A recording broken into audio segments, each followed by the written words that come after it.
Hey, family, you know what? Y'all got a black man pump. Y'all got a black man pump. Y'all got a black man pump. Y'all got a black man pump. Steve Copeland from the Couch Conversation. Steve Copeland from the Couch Conversation. Steve Copeland from the Couch Conversation show. Then I go boom, boom, boom. Steve Copeland from the Couch Conversation. Steve Copeland from the Couch Conversation. Steve Copeland from the Couch Conversation show. Boom, boom, boom. Steve Copeland from the Couch Conversation. Steve Copeland from the Couch Conversation. Steve Copeland from the Couch Conversation show. Watch this. Boom, boom, boom. Steve Copeland from the Couch Conversation. Steve Copeland from the Couch Conversation. Steve Copeland from the Couch Conversation show. Boom, boom, boom. Steve Copeland from the Couch Conversation. Steve Copeland from the Couch Conversation. Steve Copeland from the Couch Conversation show. All right, family. Excuse me.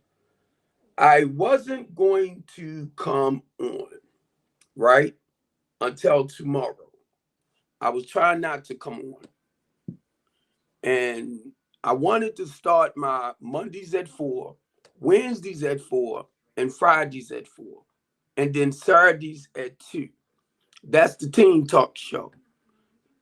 So I wasn't trying to come on as much because I've been trying to rest myself, heal my body, stuff like that, right?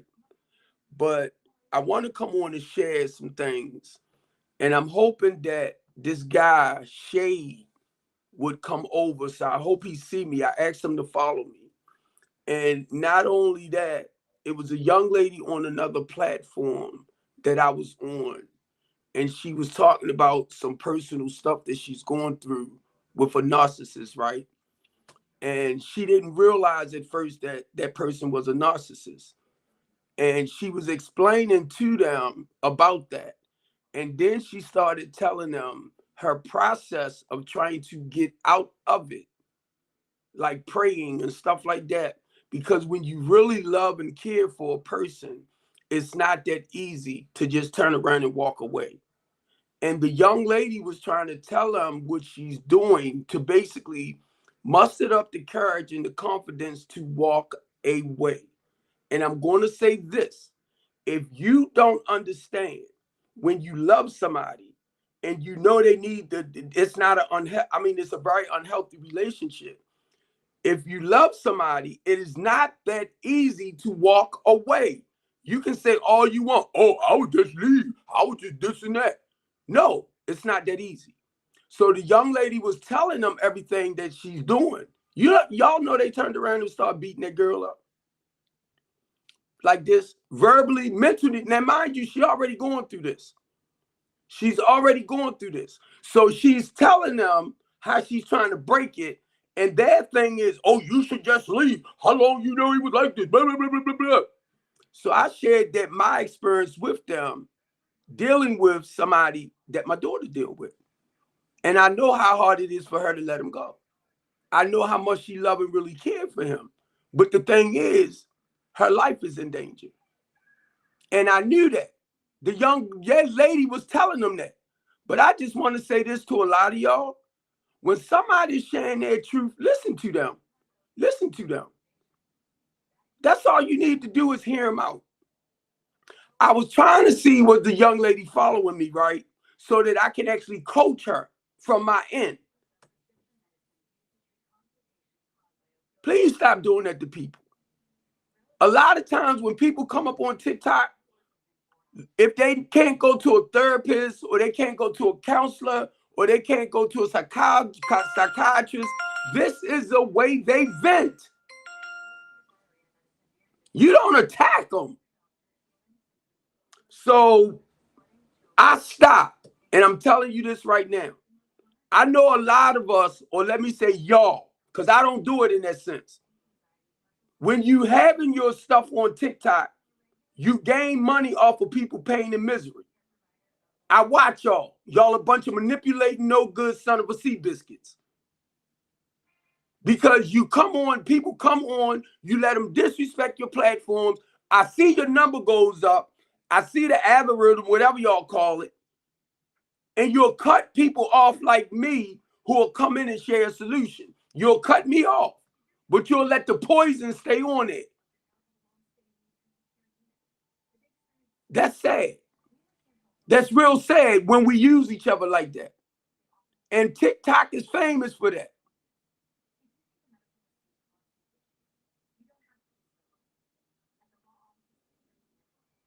So guess what? I said I'm going to go on my own live. Because I keep telling y'all I have my own live. This is my TikTok live.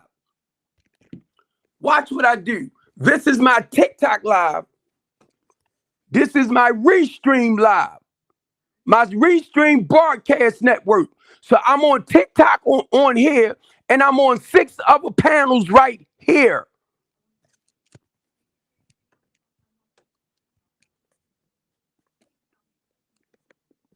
Over here is my live stream broadcast network.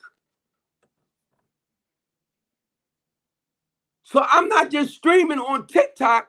I'm streaming to YouTube. I'm restreaming to Twitter. I'm restreaming to Twitch. I'm restreaming to 2 of my Facebook pages. And if you think I'm lying, look where I'm sitting at. You see me right here. I'm on my Facebook live stream page.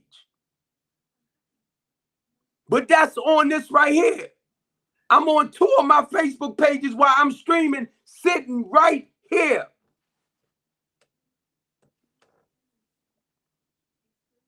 Somebody got to show y'all stuff, man. I mean, I don't got to prove nothing to y'all, but I just want y'all to know how important my stuff is to me. Right? Now, X-Files. This is, I said X-Files. X. I'm streaming to X. Or what is that? Twitch? No, not Twitch. Twitter.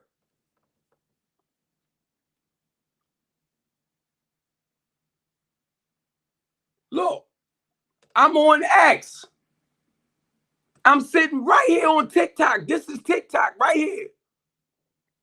So while I'm streaming, I'm live streaming. It's like a podcast. I'm live streaming to 6 other platforms. This is business for me.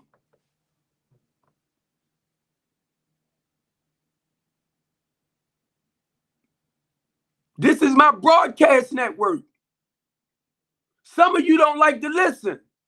When I come on TikTok, it's basically about promoting my business, advertising my business.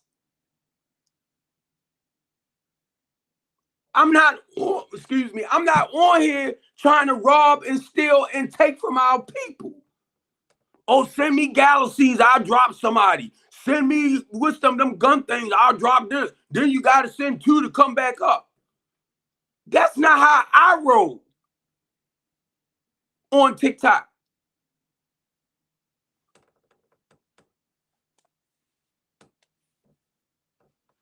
Now, you're on. Let me tell you what you're on. The Couch Conversation Show. I had to break it down to the Couch Talk Show.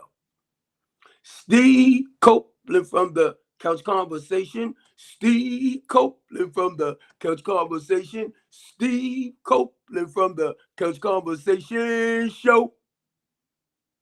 That is the name of my talk show. It used to be the Couch Conversation Show. So I broke it down to the Couch Talk. We can talk about any and everything on my platform. I'm sorry, that's my thing going off. My going off to my phone. If y'all hear that beeping, That means my sugar's a little bit too high. But I already took some insulin to bring it down because I ate some cereal. Now, whenever, whenever, whenever, whenever I come on my platform, my goal is to keep it real, keeping life real. So if you want to talk about say like personal issues, thanks, Mr. Chaos. If you want to talk about personal issues, right, you're welcome. Nobody bet not beat nobody up on my platform. But if you need to talk to somebody, I'm here. Because a lot of times, what I had to learn, right, a lot of people can't afford like a therapist, a counselor, so they come on here, and I understand that, to like release that pressure and stuff. But if you don't have like working solutions to help a person come up out of a certain situation, just listen. Just listen. Yes, sir. Yes, sir. Just listen, y'all. I'm from B-More. I'm a community activist. Listen to what I'm saying. I'm a community activist. I'm a human rights advocate. I'm a community organizer. So basically what I'm saying, I'm involved in community issues. None of y'all not. I can tell from the way you talk. You won't even talk about a program that you with. You won't talk about nothing. I deal with we, ours, us. That's an organization in Baltimore City that walks through the communities. Baltimore Peace Movement. That's an organization in Baltimore City that walks through the community. Mr. Uncle T, I keep calling him Mr. T, but Uncle T works with the youth in Baltimore City. I can tell whether y'all community people or not, but you're so busy doing this, talking in circles. And when I ask you certain things, and if you don't answer back, I know you full of crap.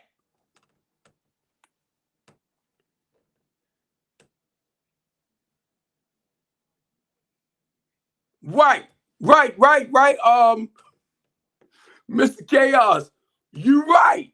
But guess what, Mr. Chaos? I'm going to tell you, it's more great things going on in Baltimore City than they report.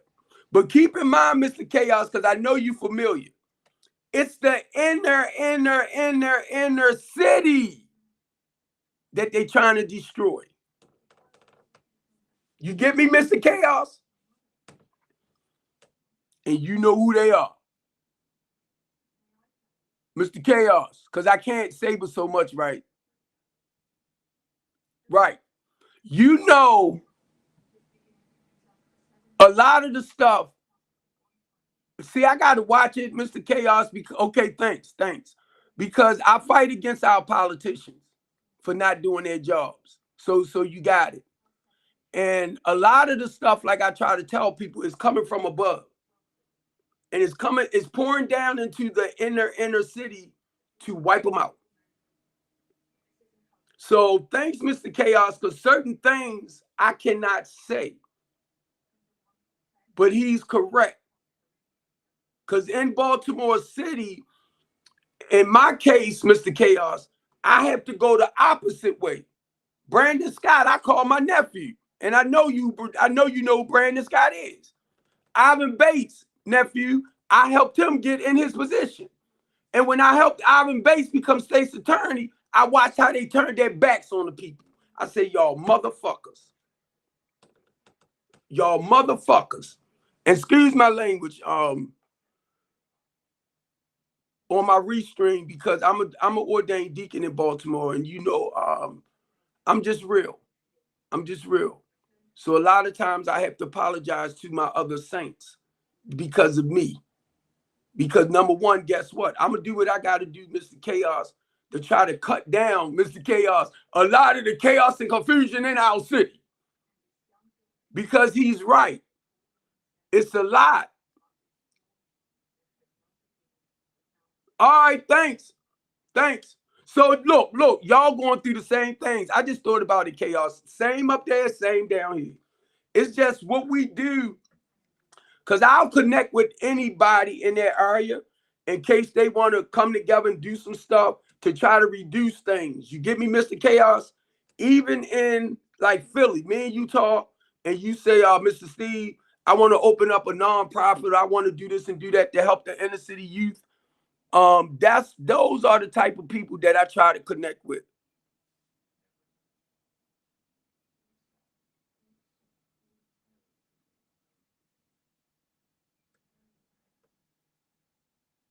No, you not. Wait a minute, I'm reading something else on my platform. You ain't pulling her out of that school. When I tell her she can't have no boyfriend, you encourages her about a boyfriend. So don't be moving her around because her eyes are open. Make me come up there and put my foot up your butt. That's my look, Mr. Chaos. That's my operation. That's my operation manager, right? Her daughter is 11 years old and she's starting to like boys. She's interested, Mr. Chaos. And I told her she can't have no boyfriend, didn't I?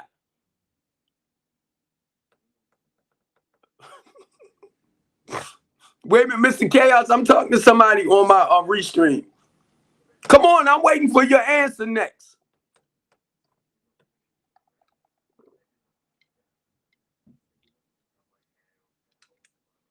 Tashawn.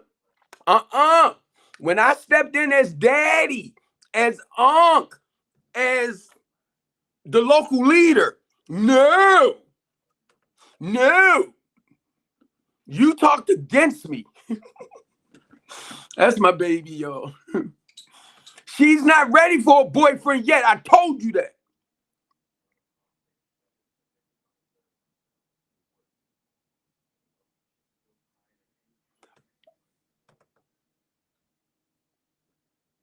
Hey, Niecy.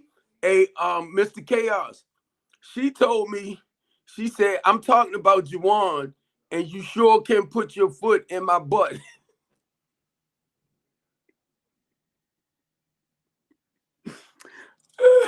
That's how we joke. That's how me and Tashawn play. You better not be transferring her no more. You better not be moving her to another school.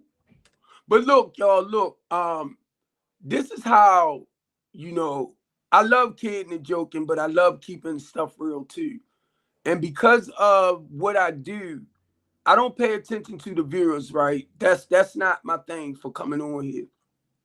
I was just on another platform, and the brother was talking about how he want like real conversations, right? So my thing is, when you have a real conversation, you always going to find somebody to try to discredit that person. Because what I told them before I started speaking out, Mr. Chaos, I told them, I said, I hope y'all don't mind. I'm the type of person that share my experience, my strengths, and my hopes. I don't generalize stuff. And that's what I wanted them to know. Because I come direct from something that I done in the past and have gotten better or recovered from it. So a lot of people, all right, I got you, Tashawn. She said because she getting her daughter transferred because her daughter's glazing over a boy. That's called infatuation.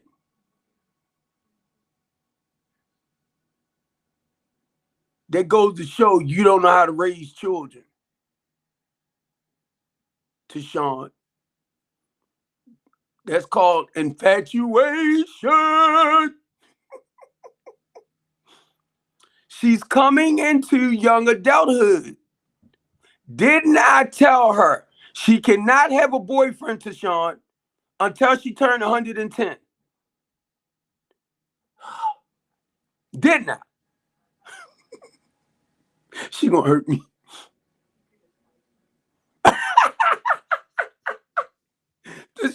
said, look, I said she can't have a boyfriend until she have 110. Tashawn said, it's called my foot. I'm gonna put my foot up there, but nah, sis, don't cover it now. You know, my daughters are grown, so you know I went through that.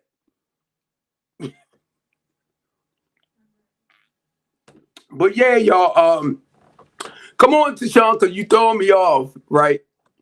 I was trying to hope that a couple of the people that was on this other platform will come over so they can talk about where they at and what's going on with them. One thing I can't do, I can't come on your platform and tell you how to run your platform, but you're not going to disrespect mine. Okay? So if I come over there, it's to respect you, not disrespect you. You know, so I don't play that. Just like I sent the message out, Ghost. Anybody that needs to talk to me about something, get in touch with me. Get in touch with me. Because I don't care for this fucking he say, she say, all that stuff. I don't do that. And anybody that knows me can tell you that. Anybody that knows me and work with me can tell you how Steve Copeland is. I do not. I do not. I stand firm on my morals, my values, and my principles. I do not play. So if anything I say out my mouth offends you, that's not my goal to offend you. If I say hi, you might get offended. I can say, hi, how you doing? How's your day? Oh, you make me sick. I'm like, damn, what happened? Why do what, Tashawn?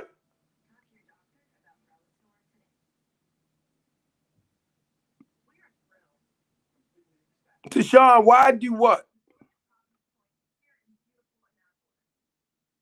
Monique is like my daughter, Tashawn. And if she don't like what her godfather, her uncle say, that's because I'm a man and she cannot have a boyfriend yet. And don't play with me and ask me no more. Okay?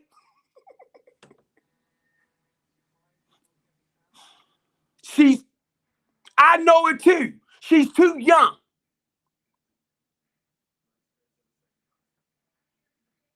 And that's a big responsibility. So tell her, I said, if she want to talk to uncle, she can call me later. Okay?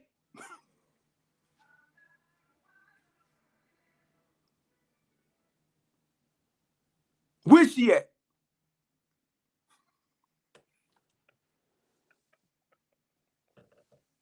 Hey, Chaos. Tashawn said, I can't play with you. My hands, my hands right now. Her hands are indicted.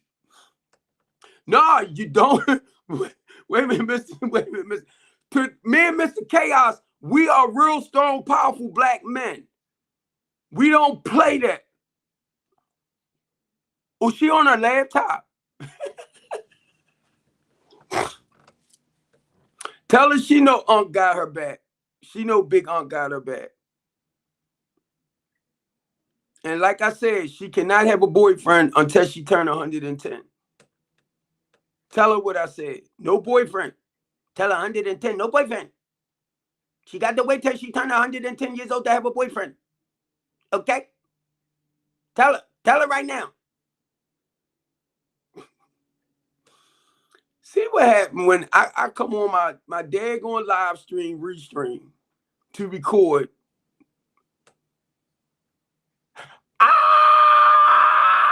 Dante went after her too. She not ready, Tashawn. That's our baby. That's our baby. We don't want to see her because she's still young and it will throw off her focus. Because she'll be so focused on the boys because she in this point of like fantasizing and daydreaming and stuff like that where it will throw her off. That's why Dante's saying what he's saying. Did you tell Dante they closed the building down? But tell him, like I said, don't worry about it because I'm basically working on something else because I want all of us to come back together, but that has to be closed out first in order for me to move to the next phase. All right, Tashawn, you already know. So I'm talking business, nephew. Um,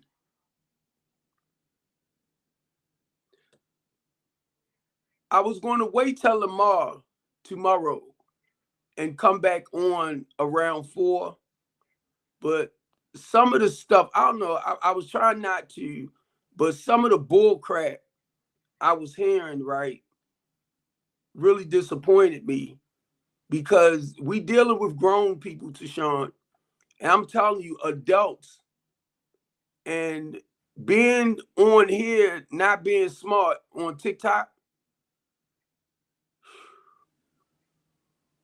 I don't know what planet some people's living on. I don't know, because they talk like, some of them talk like they like don't know nothing about life. Bring Renee. I mean, it's so dysfunctional. It's like, wow. And I don't like knocking people in that sense, but it's so much dysfunction on TikTok. It is horrible. It is horrible. And that's why I blocked a lot of people.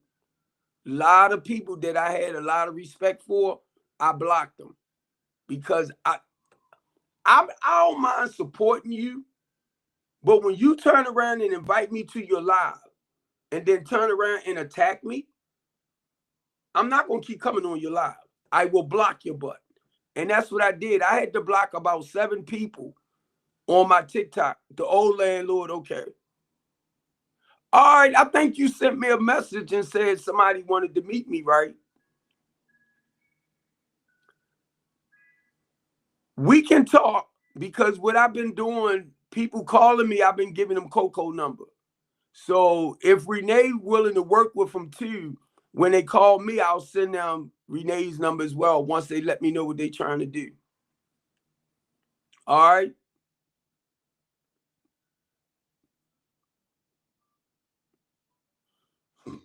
Excuse me. But I've been guiding people to Coco. Once they call me, I'll get them Coco number. Because I know Coco have a lot of houses that she's trying to, she just need clients. So if Renee need clients, that's fine too. But I need somebody that can say like I got people that might be getting, I'm gonna say a grant or something from like shoot. It's called Salvation Army, right? But I'm trying to think of that branch where they help you with houses. Uh, uh, Catholic charities and stuff like that. A lot of them will help pay like for your stay or rent up to about 6 months. So those are the programs too that I'm trying to connect with to get people into housing, permanent housing. So if that's what they want to do, I can send that paperwork their way. Because these are people, to Sean, that say like in a shelter and they looking for permanent housing and they in like Catholic charities or they in I'm trying to think of some other groups too that I had to connect with. Just these are groups that will help pay basically for their housing assistance.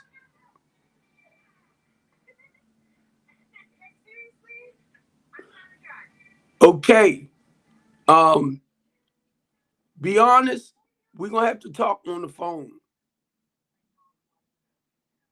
because I can't move around too much. I'm weak. So either we can meet here, or if I meet them somewhere, I'm gonna have to call my son because he got the car for him to come and get me because I'm weak. All right, Tashawn.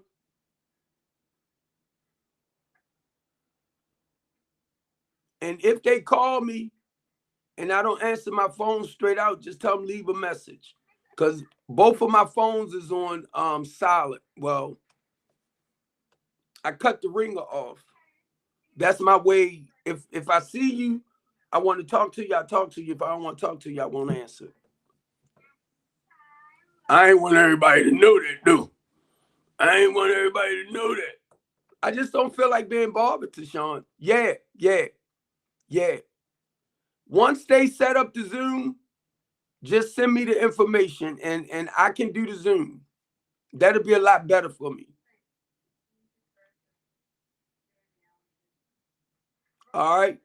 Just let them know once they set up the date and the time for the Zoom, I'll come on. They just send me the information and link in.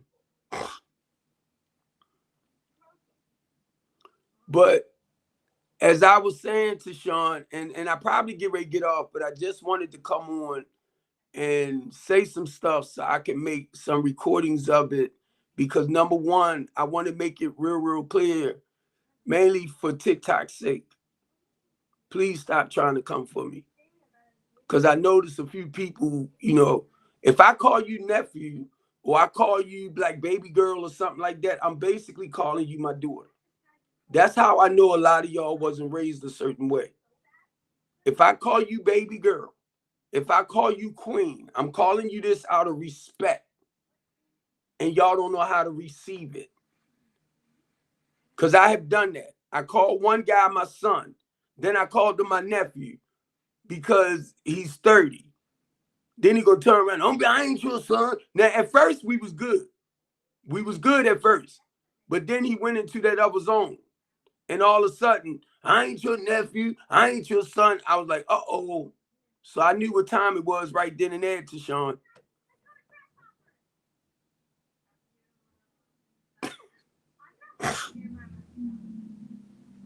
Tashawn, you is talking about Zoom meeting is fine. I help you crip. Why you gotta be calling me a crip? If I stand up right now, I wobble like this. I'll be like, oh, shoot. I had to catch my balance. I was telling that to my PO today, right? Because I got 3 years of parole and probation for something I didn't do, right? So I told her when I got up out the chair, I said I gotta move slow because I'll fall. And I said if I fall, don't worry, I'll get back up because I'll go boom, and then I said I'll get back up. She said, what is wrong? I said, when I had my leg operation, right, it's like now I'm trying to get my balance back. Stop, Tashawn. That's what this young girl said, right? Because I said I got the cast off my leg. She said, oh, yeah, he wibbly wobbly now. I said, you better stop. Because she ain't lying. She ain't lying. I go down the steps. I got to grab the balance because I'm like, please don't let me fall. I do. I'll be like, oh, shit. Wibbly wobbly and I don't want to fall down. Seriously. So, Tashawn, don't make me mad. Because I said to myself, Tashawn, I said, Steve, you getting old. You getting old. I ain't trying to claim that. I'm 63, but I ain't trying to claim it. Walking all bent over and slow and stuff. I'm like, I ain't claiming it.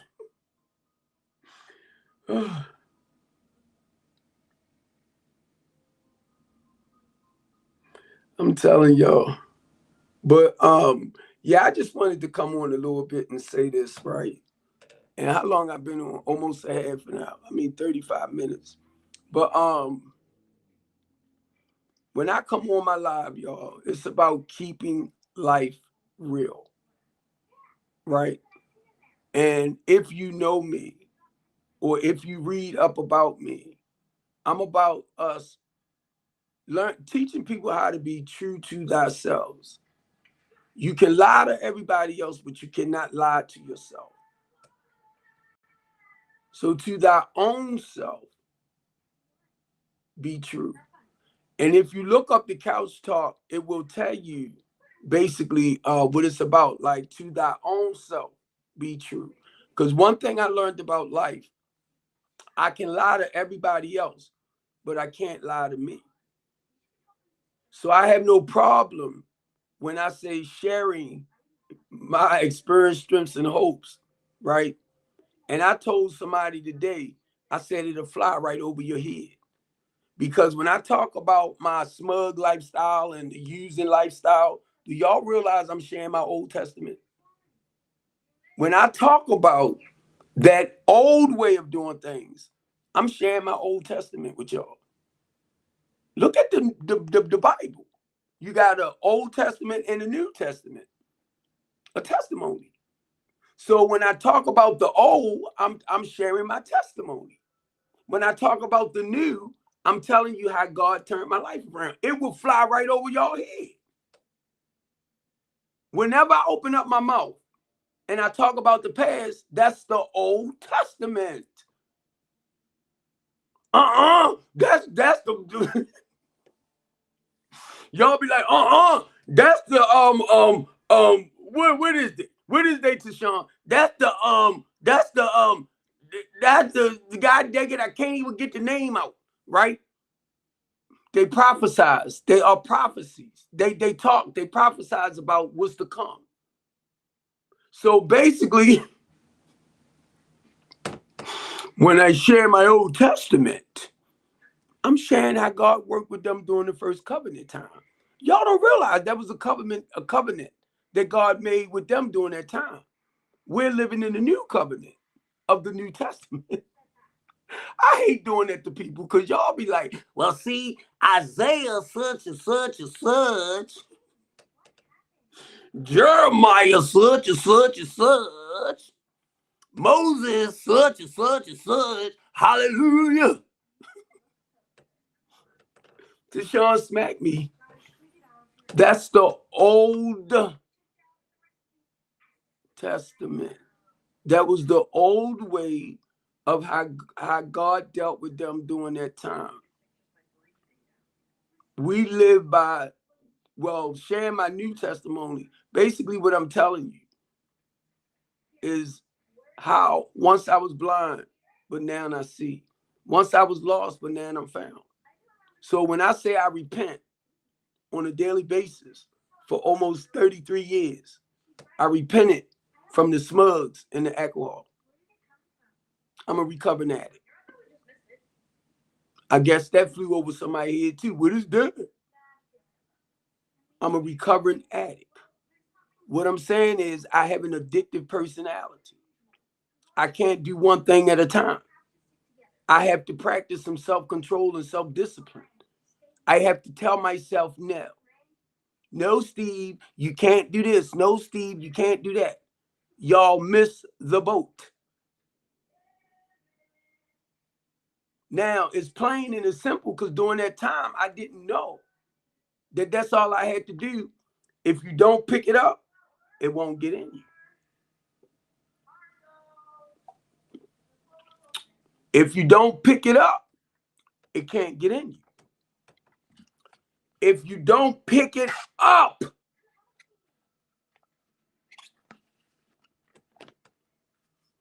watch it.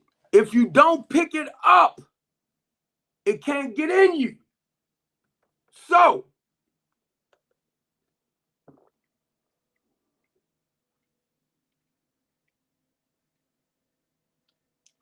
I needed to drink some water. But if I don't pick it up, I won't be able to drink it. That's how they taught me. That's how they taught me. If you don't pick it up, and I'm talking about the smugs and everything, right? If you don't pick it up, it can't get in you. I'm like, huh?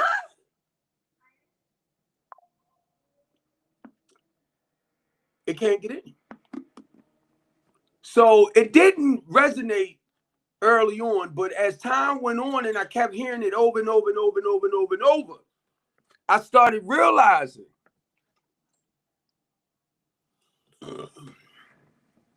if you don't pick it up, it can't get in you, Tashawn. But I know what you want to smoke on.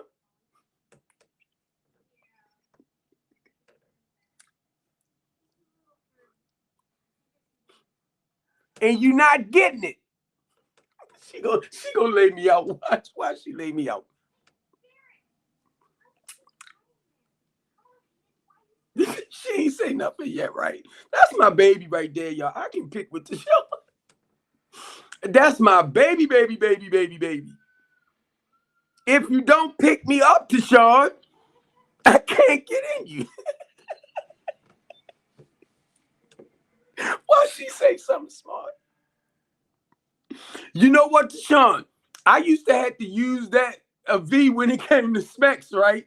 I had to use that when it came to specs. If you don't get it up, you can't put it in. Hey, V, you heard what I just said.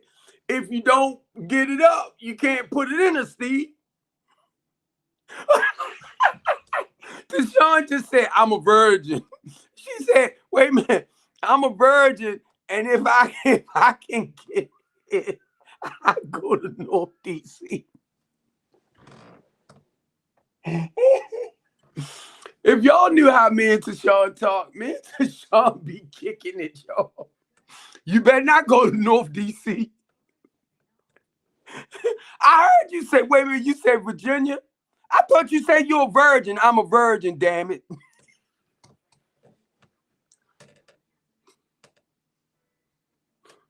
The devil is alive.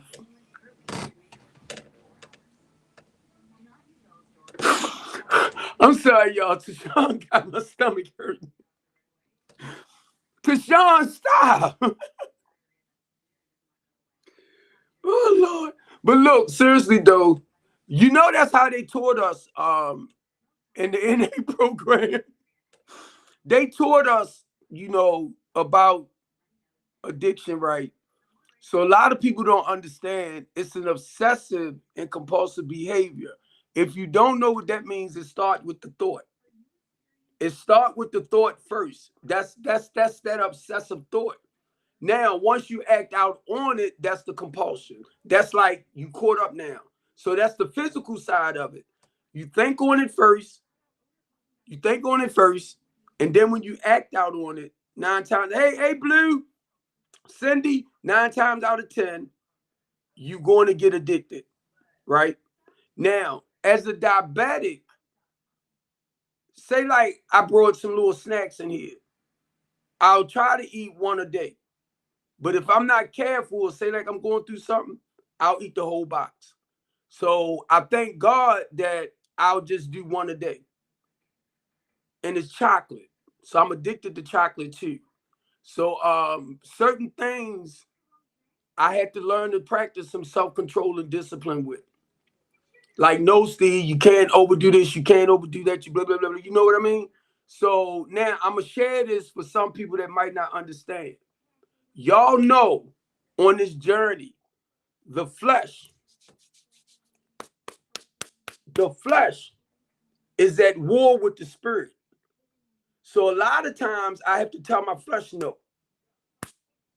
I have to tell my flesh, no, you can't have this, you can't have that. So that's why when you hear people on the spiritual journey talk about the flesh and the flesh and the spirit is at war with each other. So what I had to learn to do was practice some self-control and tell myself no.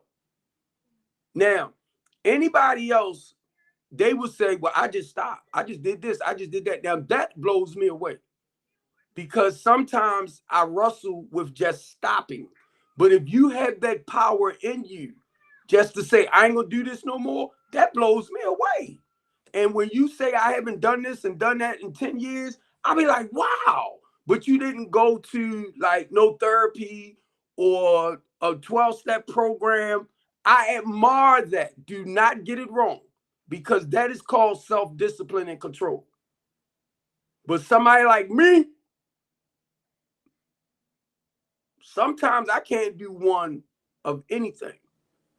If now, not now, but normally people that knows me, if I talk about one female, if I'm crying about one female, watch what I say, brothers. If I cry about one female, 9 times out of 10 is 5.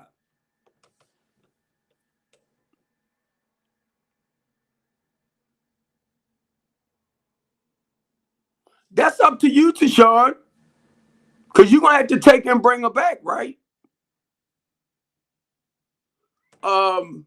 So now, what I'm saying, smacks is an addiction for me. I can't do one of nothing.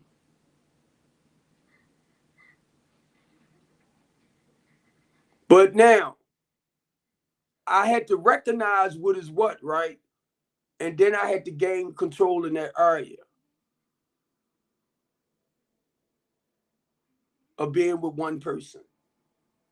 Not 5, not 6, not 10. Because I'll go there. So,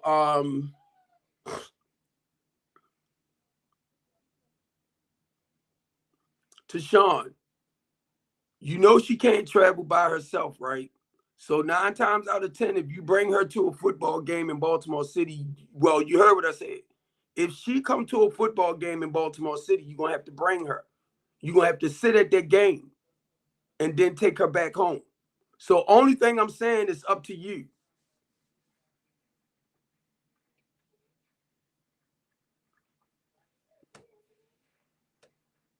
I'm gonna say this again to Sean.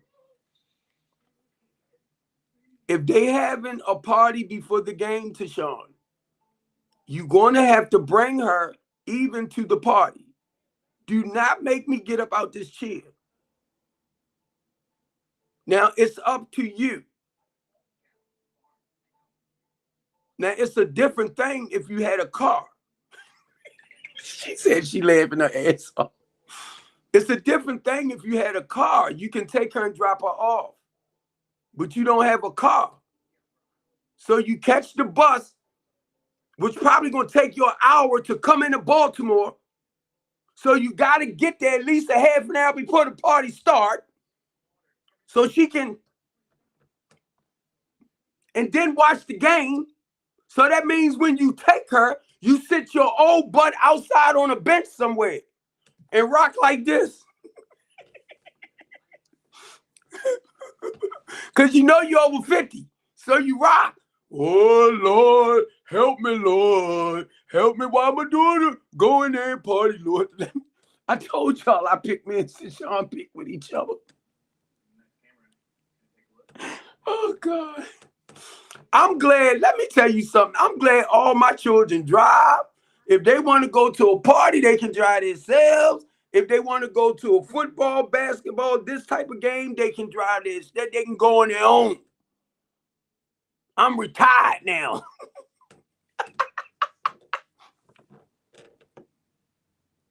The song says, shut up. She forever 21. I'm glad. I'm telling you, I ain't gonna lie. I'm so glad them days are over with. I'm in granddaddy mode now. Woo! Woo! Woo! I'm telling you, Tashawn, I'm in granddaddy mode now. I ain't got what. Look, if I don't want to change my grandbaby pamper, I can hand it right to her mother.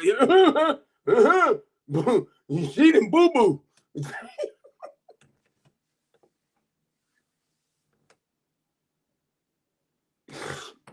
And that's how I used to do with my grandbaby, because I couldn't wait to come home, hug all on and kiss on her.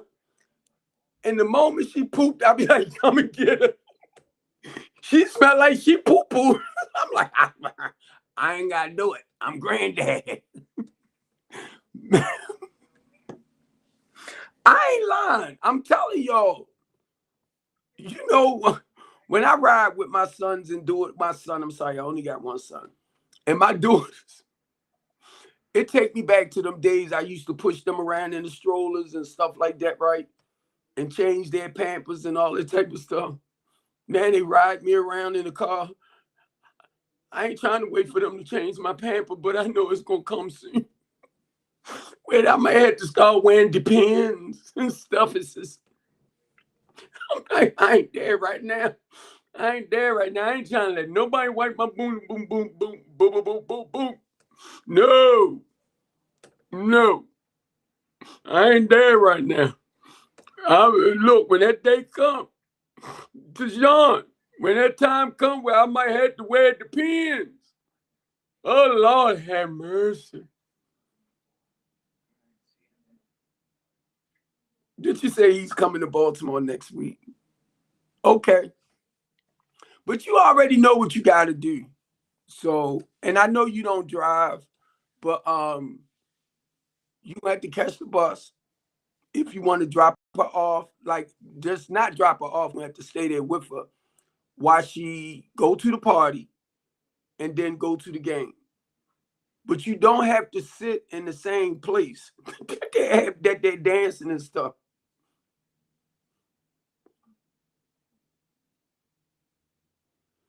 Take your old ass and sit in the hallway.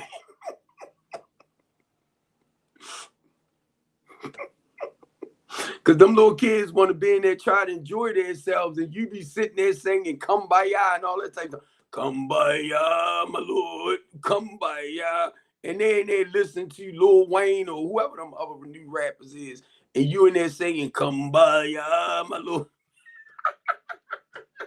Tashawn told me, Miss Lonely Tashawn told me, shut the hell up. No, you too old. You 50 something. You gonna go to these little kids' party. Don't go. You might spike their punch.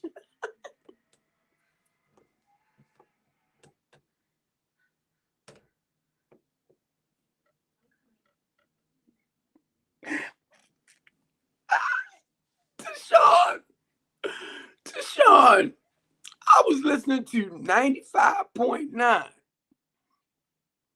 Yeah, that's what I couldn't think of their name. Listen to NBA Youngboy.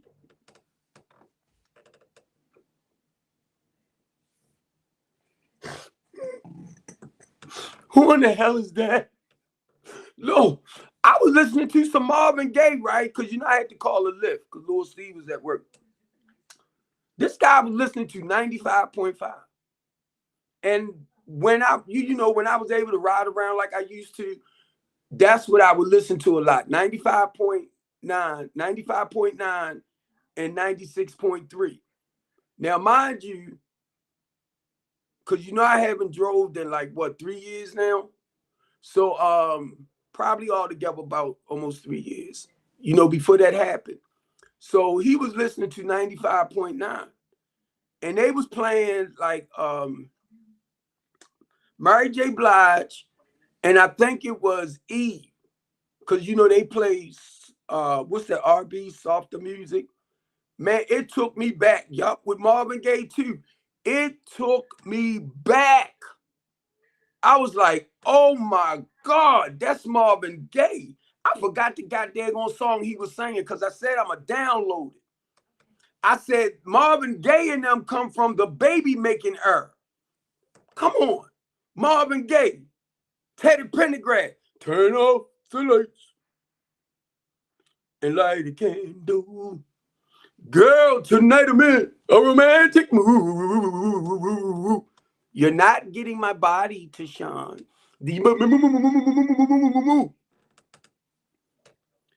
Woo! When I was listening to that, Tashawn, it took me back. Even when I was listening to Queen Latifah, and I had the biggest crush on Eve. I had the biggest crush on Eve. So it sounded like Eve, but if it wasn't Eve, I'm trying to think of that other singer. MC Lyte, I think. It was one of them that was singing that song with Mary J. Blige. And it really, really, that's like mind-soothing stuff for me. And it took me back. Because see, what I do, y'all, I still listen to, like, I think I got Marvin Gaye on my download. Teddy Pendergrass. Smokey Robinson. Luther Vandross. The Isley Brothers. Tina Marie. Woo!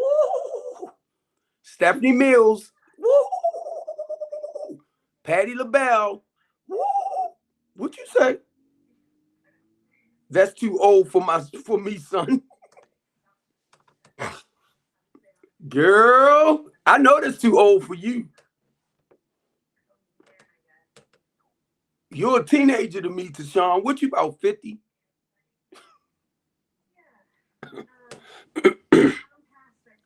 Tashawn, you older than my wife. You know my wife 48. My ex-wife, I'm sorry, I keep saying my wife. She 48. How old are you, Tashawn? About 52? Tashawn, answer. I'm telling y'all, that's my baby. That's my baby. She's not sending the age up yet. But you know what? She basically, she was running the house while I wasn't down at the building. She made sure everything ran right, but everybody started getting real crazy. She said 21. Stop lying. But yeah, I've been knowing Tashawn for the longest time. And she's one of the ones, she know how I like stuff ran. And Wanda, Phyllis, those are she's part of my board of directors. Yeah. She said going off at 9:08. She's part of my board of director, so, and how can I put it? Because we so close. And we've been doing this ever since, for years now, Tashawn, right? About 6 or 7 years. And I'm gonna tell you, when I'm not around, they make sure shit supposed to go the way I want it. But when I'm not around, the clients will be a little bit more disrespectful towards them. But when I step in, they'll straighten up and try to play innocent. I'm like, hell no. Don't you ever do this. Don't you ever do that. Because what I was trying to tell somebody the other day with my housing program, I'm like, Dad, let me put it like this. I'm like, Dad, I'm like, even though I know I'm not. But the goal is I want the best for them. And you have to be willing to do the necessary work to turn your life around. So most importantly is to get rid of that ghetto mentality. Certain words I just don't like to use. But if you have that ghetto and hood mentality, the goal is to help you break it, to live a more conservative and well-rounded structured life. See, when I say certain things like that, people get lost. Yeah, that's what I was telling them. And Phyllis, what you say, Miss Wanda, Phyllis, been knowing each other and you for 200 years. She talking about Miss Phyllis. Yeah, because we've been knowing each other for the longest time. So a lot of people don't understand when I tell y'all about my housing program. Please listen. No.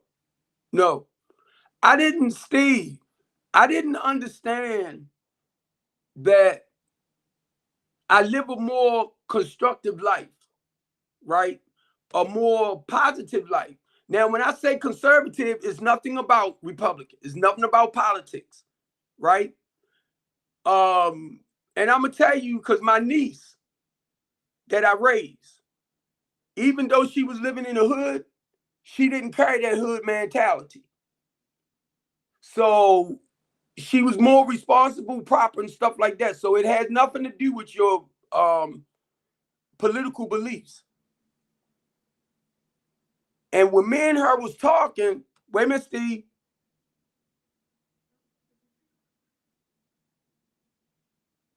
No, what I mean is, Steve, you have to change your old ways of thinking. So say like if you have a ghetto mentality, you have to change it. That's why a lot of people stay in trouble. But now I called it conservative because I didn't know that by me used to living that ghetto life. And as I begin to get older, I realize it's a more conservative lifestyle now.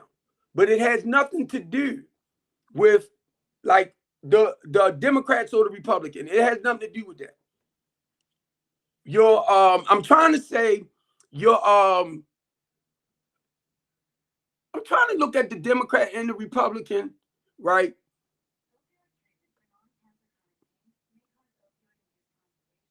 Some of that too, Steve.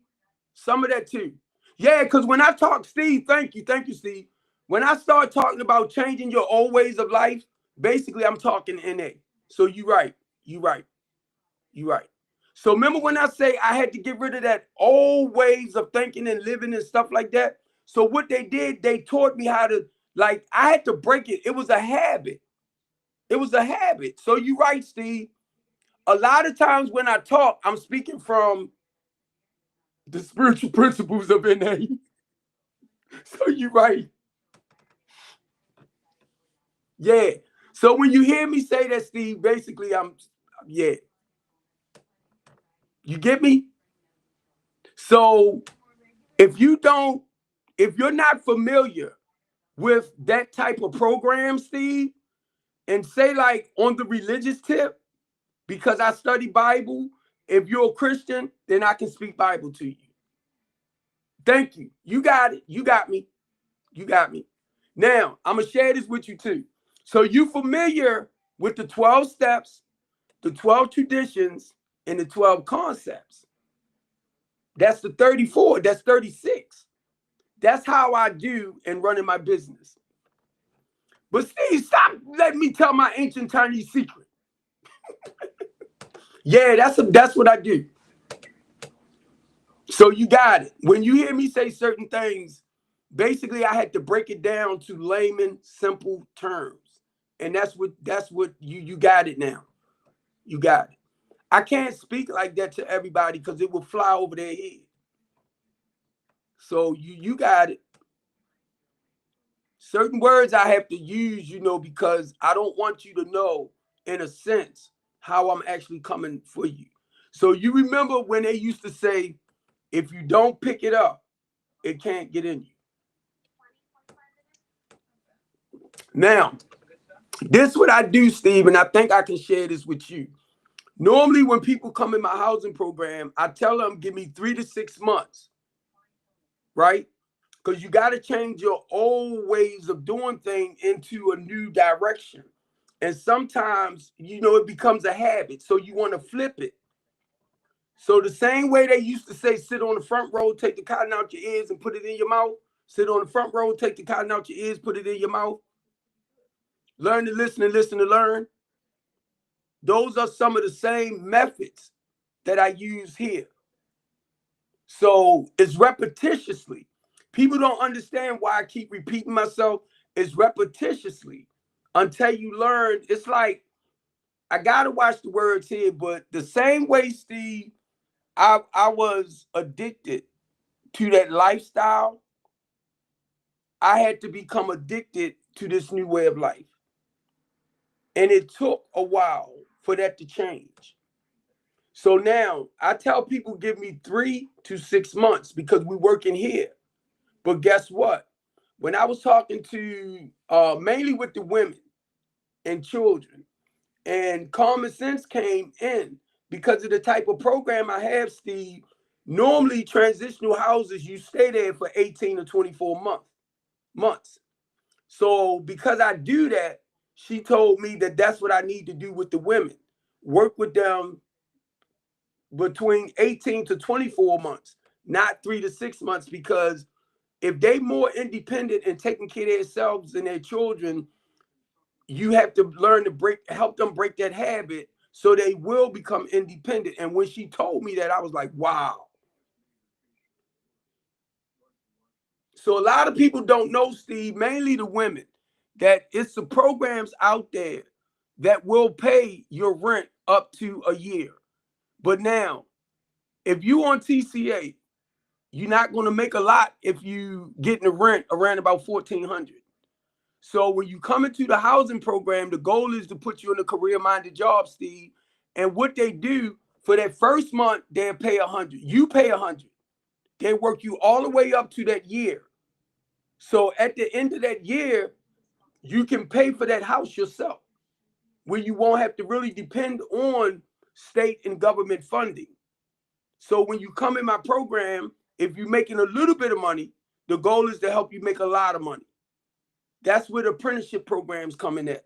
That's where, like, the Salvation Army will help pay for 6 months. You know, what I'm trying to do too, I work with some of the social workers. I want to make sure I say it right, TCA. They will pay your first month, and some of them, I'm talking about to come into my housing program. They will pay first month, and sometimes they'll pay up to 3 months. It all depends on who you're dealing with. So my thing is, if you don't have to pay straight out, save that money. Save that money. So that way, when you get ready to leave the program, you'll have money saved. And what I do, the PRP is supposed to work with you. And say, like, if you need somebody to teach you how to make market, you need somebody to teach you how to budget your money, stuff like that. That's basically what the PRP is there for. But if the PRP don't do it, I'm going to guide you to somebody like an accountant that will teach you how to, you know, spend your money right, invest your money. That's what my program is about. Right, Tashawn?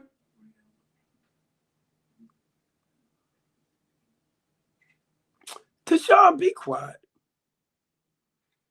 I was telling somebody the other day about my goddaughter. But yeah, Steve, that's what the program, it's like, you know, everything you just said basically is based around that recovery process. I just can't tell everybody straight out, Steve. I can't. But look, you know about the 4th step, Steve. You know about the 4th, the 5th, and the 6th. So what I normally do, Steve, the first 3, to encourage you and motivate you to go inside, Steve, and look at those things that you're running away from, because you got to face them. Whatever happened in your past, that's your past. The goal is to teach you how to learn to forgive and let go. Well, I'm going to say forgiveness and acceptance, because whatever happened, we can't change. Now, so you want to live your life in as much peace in the here and now as you can. But if you're focusing on your past, that will cause you depression in the here and the now. So the goal is to break that. So if you come to me, I'm going to work with you like I do my sponsees, to help you do a fearless and more searching inventory on yourself. But I won't tell you actually what I'm doing. I won't quote the steps straight out. I just know what to do. Then once you start realizing that it's your character defects is what's causing you to be destructive, because you acting out on anger, fear, resentment, jealousy, stuff like that. So once you recognize those things, that's when you humble yourself and you ask God to remove those things from you. Now that's where the daily reprieve come in at, because it's a day at a time. See, I can't look at tomorrow because tomorrow not here. Yesterday is history. I need to focus on right now. So what I'm sharing with you, Steve, this is how I work. Like you said, this is how I work with my sponsees and my clients, because I got to listen to you first to know how to work with you. And yeah, that's what I do, Steve. And guess what? I can tell a therapist how to do her job. That's why they get mad, because they spent all that money to get their license and degrees and stuff. And I just come right out and share my personal experience, because they study. If you're an addiction counselor, where do you think the information come from? It comes from people like me. Hey, Greg. So Every time y'all do a research or study, you going off of other people's information. Y'all didn't know that? Huh? You didn't know? Whenever you do a research, whenever you do all right, we're gonna have to talk on the side a little bit. Cause I still do what I do, but I just don't have that building no more. I just shut it down. But so we have to talk on the side. A lot of people don't realize if you sitting up there and you can go back to 2000 and BC, AD, all of that, right? Did you live to experience that for yourself? No. So you don't really know if it's factual or not. But you want to turn around and debate somebody about something you didn't see with your own two eyes.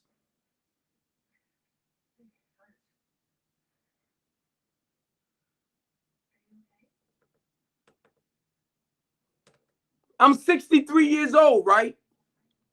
Why in the world would I go past 63 and talk about stuff I haven't seen with my own two eyes? And I'm doing it to be sarcastic. So now I can come from 1962 and I can tell you from there on up to now with my own two eyes.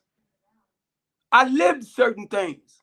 Matter of fact, anytime I open up my mouth, I'm sharing my personal experience. I'm sharing the stuff that I used to do, and then I'm telling you how God turned my life around. So I don't have to sit up here and go back to David, Isaiah, Moses. I can tell you personally how God used me to walk in the footsteps of those people. They was the same. They was ordinary people. They was led by the Holy Spirit. When they talk about how the Spirit of the Lord came upon them, they talking about the Holy Spirit to empower them, to encourage them, to motivate them, to write down their story. But that's what Steve do. He talks. And a lot of y'all, guess what? It will fly right over your head. Well, in Isaiah 4 and 5, Yukon did this and Aflac did that. And I'll be like, oh my God.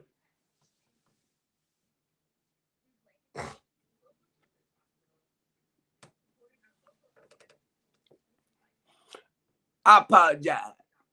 Because this is what kills me, right? Oh, unalive. I'm sorry for that. Unalive.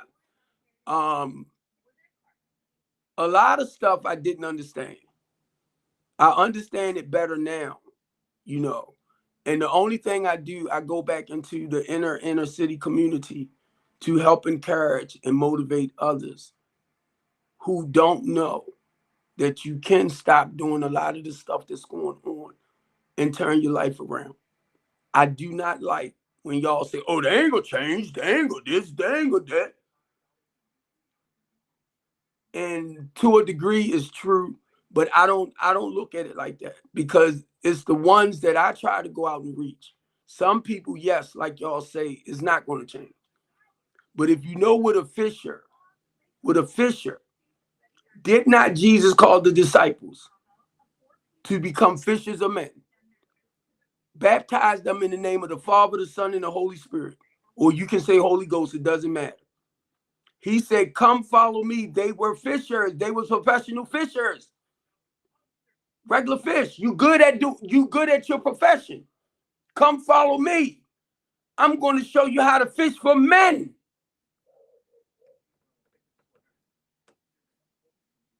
So basically what you got to do, you got to communicate with people.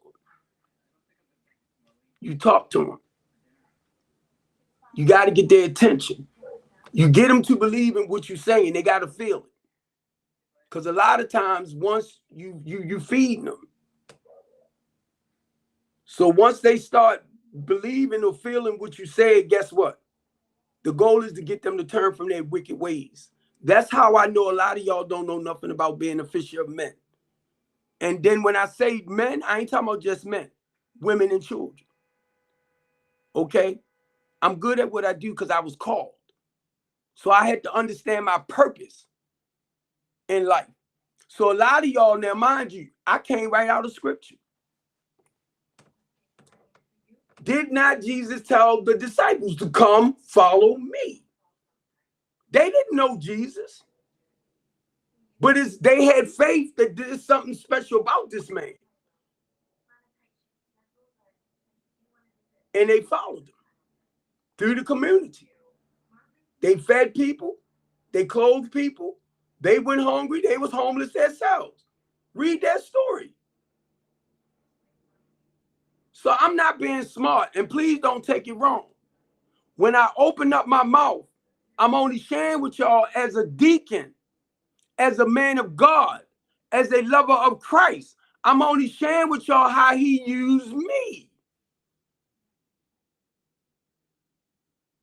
No, I do not go and the Lord said, huh, and a hallelujah here. And I don't do that. I don't even know if Jesus talked like that. Oh, God, come follow my.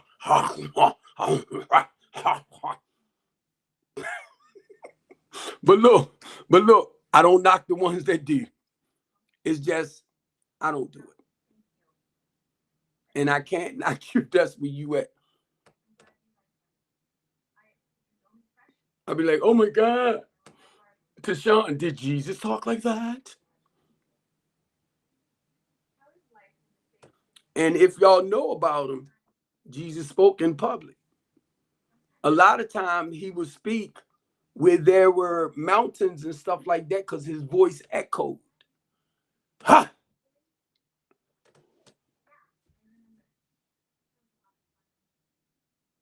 That's why I'm known as the big mouth dude. Because when I go, I have to be loud. And I tell y'all that. I'm loud. I'm not surrounded around mountains or anything where my voice will echo. But I'm the type of guy, you don't have to give me a mic. Because once I go, I go. And I go.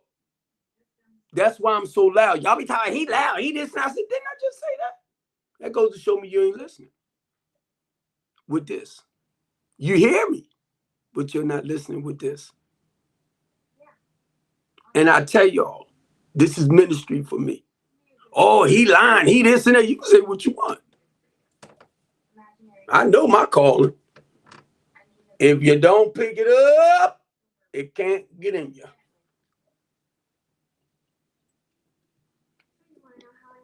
So yeah, Steve, that's what I do as a sponsor. I sponsor men and women. As a sponsor, I sponsor the people in my housing program too, because the goal is to help them turn their lives around and become, more productive members of society. That's why a lot of y'all be missing what I say out my mouth, because you don't understand plain, simple English. So that's why you don't get it. And I understand.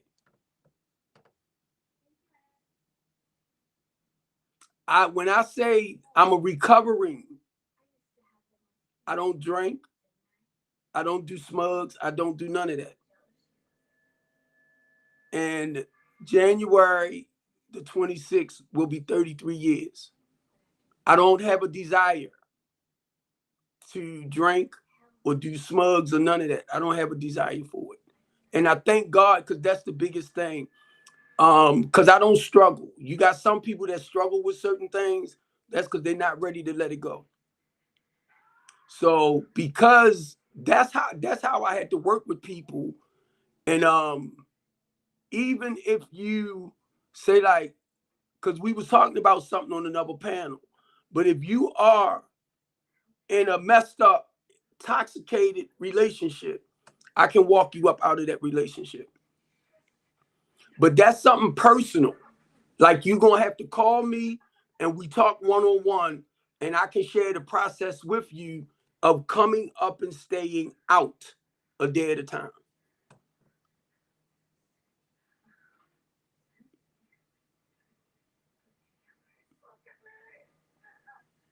If you the type of person, say like an ex-felon, I said ex-felon, but if you're ex-felon and you here in Baltimore City and you feel like you can't get a job, a decent job, not at Burger King, not at McDonald's, not at Wendy's, nothing like that.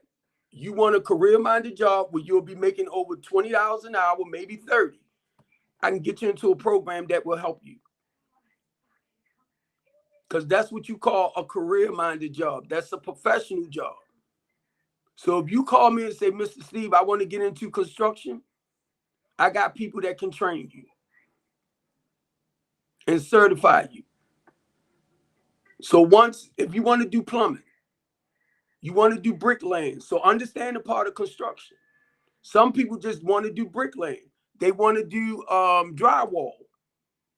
Some people just want to do redecorating bathrooms or kitchen, remodeling houses. So once you talk with me and you tell me where you're trying to go, that's my goal of guiding you to people that can actually help you. Now, a lot of our inner city people don't know where these programs are at. That's why I go back into the community to educate the ones that want to turn their lives around. Everybody we already know is not going to be willing. But now you have to be willing to want to do the necessary things. If you want to get your GED, if you want to get your high school diploma, the guy that's working with my god dude, I'm sorry, he is my my educator. He can help you get all that stuff. He's part of my program. I have a pastor that was coming in because we had to shut that down. So the goal is to get another spot where we can do everything all over again. And I know it's coming. That's not a problem. I know what God is doing. So this time I want something in my own name. I'm tired of playing with people. So if I have to get a loan to purchase another building, that's the goal. But if I meet a philanthropist and he already knows what I'm doing, he will purchase a building for me. Already know. And I believe one going to come. Because God told me. It's just I have to be patient and go through what I got to go through because he's preparing me for everything. Sometimes I don't like the trials and tribulations, but he's preparing me for everything. That's why I can't pay a lot of attention to y'all. I have to focus on what he called me to do. Oh, I'm looking at Wanda. Why Wanda? So he's preparing me.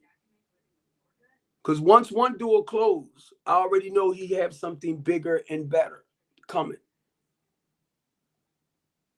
for me and my team, for me and everybody that's a part of my team. And I'm talking about the professionals and everything like PRP, therapists, psychiatrists. Most of the people that own other businesses might be a master contractor that can train the clients. I got a friend, he came through, and I know he probably don't mind me saying it, but he has a accredited program. But in his program, he has about 40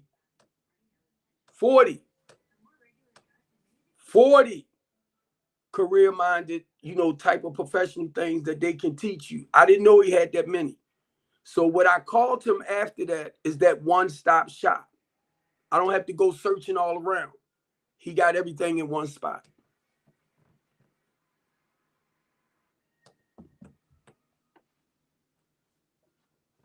I'm serious when it comes to our people. I don't play when it comes to our people. I'm not no sucker when it comes to our people. That's why I'm in the politics. Because the laws they create that hurt our people. The organizations that I'm with, we coming for your butt.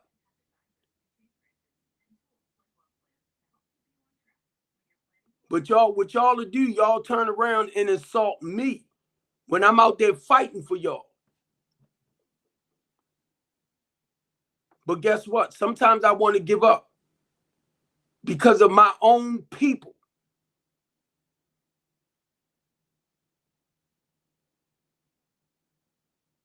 But guess what? There's too many of us out here that's trying to do the right thing. Now, I don't mean trying, that's past tense. That's doing the right things in Baltimore City. Now, Mr. Chaos, he's in Philly. So if Mr. Chaos is involved in the community, me and him will talk, and he'll tell me what he's doing up there to reduce, the unalive rate, the crime rate, the smugs, and all that. He'll tell me what they doing up there. I'll share with him what we doing up here, and then say like they might put on a community event, and they say, Steve, I want you and your people to come up here and support us. We'll go. We'll go. Because I got brothers here that does that now.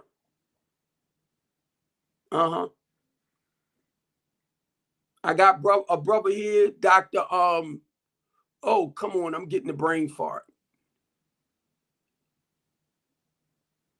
His father used to be a civil rights advocate, so he goes all over. Yup. I'm trying to get his name. Dr. Ted, right? I'm just amazed with him, y'all, because say like what happened to the guy Trey, 9 times out of 10 he went there, and not just him. It's other advocates like that will go and support other cities for certain things that happen in there. And I'm only saying this because I have to watch certain things for TikTok. Now, I don't have a problem going with them, right? But my stuff is basically local. So say like I go to City Hall, I go to Annapolis, and we'll go to DC. We'll go to New York. We went to Detroit, the organization I'm with. That's why I keep telling y'all I'm a community activist. I'm a human rights advocate. I'm a community organizer. I'm a homeless advocate. Only thing I'm telling y'all is basically the goal is to build back up in the community. That's all. But it flies right over your head. But guess what? I don't worry about y'all. I know what God called me to do. And I ain't no punk. Let me make that clear. When God says, Steve, go here, go there, I'll be like, nope. But then my conscience be like, well, if you don't go, you ain't gonna have no peace. I say, okay, I'm going. I'm telling y'all, that makes me think about Jonah when I say that, right? When Jonah tried to run from God, God told him to go to Nineveh. Jonah was like, nope, because I wanted them to get with you the punishment that God was, telling them if they don't straighten their life out, he gonna punish them. If y'all know the story. And Jonah felt like they deserved to be punished. Nope, I ain't going. Now, he hid in the belly of the whale. But guess what? Did he try to hide from God in the actual belly of the whale?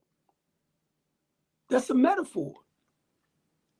If God tell me go do something and I don't do it, I can hide in my house. I ain't going to do that. But in order for me to have peace in my life, because I'm talking about the spirit, the conscience is going to eat you up. So the thing is, it's like, okay, God, I'll go.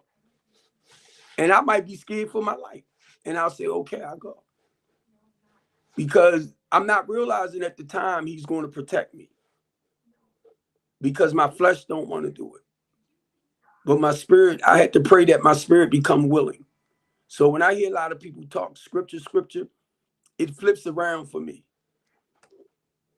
Because I see things on a personal note. And I can tell you straight out, the flesh Normally when God tell us to do something, it's the flesh that be like, nope, no. But then when you pray for the strength, the power, and the courage to do it, that's when the Holy Spirit or the Spirit kick in. Your courage, your confidence kicks in. You see how I switched up the word?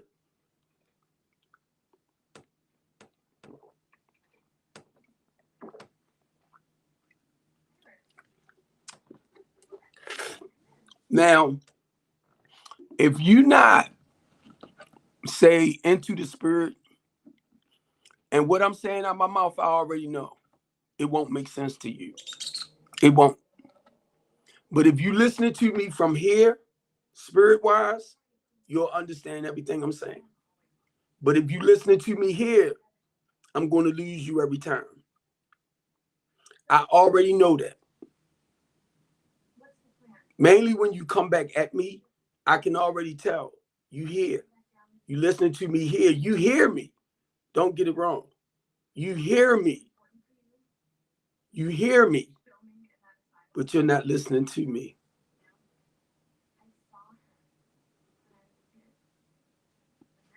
That's a gift. Sister Agnes is a stupid urban myth that teenagers keep believing. I have to know who she is, what she is. And what I have to do when it comes to dealing with people, and I realize you're not feeling me spiritually, now I have to back up and be patient because I know we're not connected.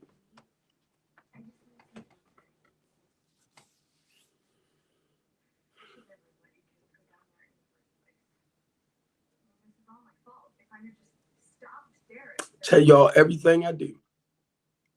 Yeah, he talked too much. He do this. Yes, I do. Yeah. Mm-hmm. Yeah, he talked too much. He did that. Yes, I do. So why you keep saying it? That's what I do. I speak out for a living. Like he talked too much. That's what I do. I'm only saying that to be smart, y'all, because I get it a lot. But now, mind you, it's other people that taught me these things.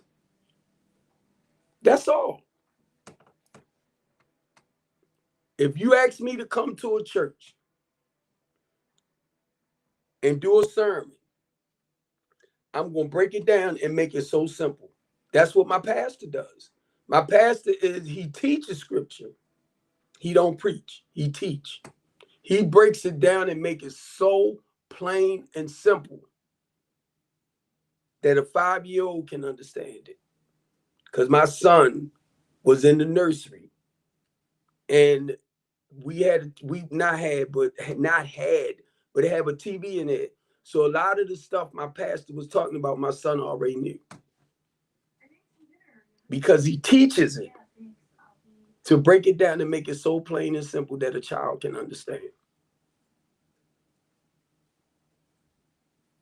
My children is the same way.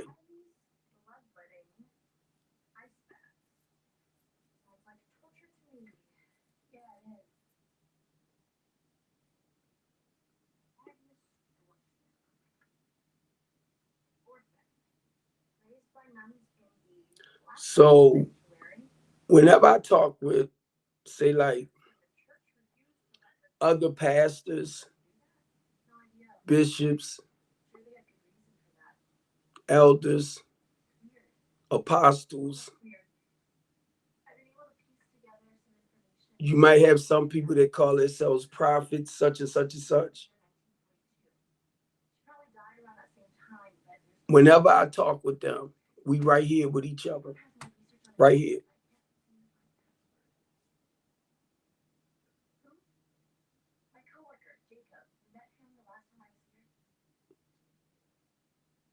No, I signed up for seminary classes right early on. And I was talking with God and I'm like, if you want me to go back or to go to theology school, stuff like that, to learn more about the Bible, stuff like that, to be taught a lot more and a lot deeper, I said, I have no problem in going. But the Holy Spirit hit me and said, I teaches you everything you need to know. So if you know me and you went to theology class or you have your doctorate degree in that area, we can sit down and talk biblically.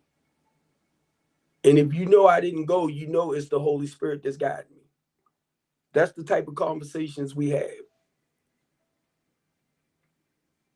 Even to this day, if the Lord hit me and say, I want you to go to theology school, that's only to learn the technical side of stuff. Like when people go deep into the well, I'm going to say 7 tribes of Israel. God dang it.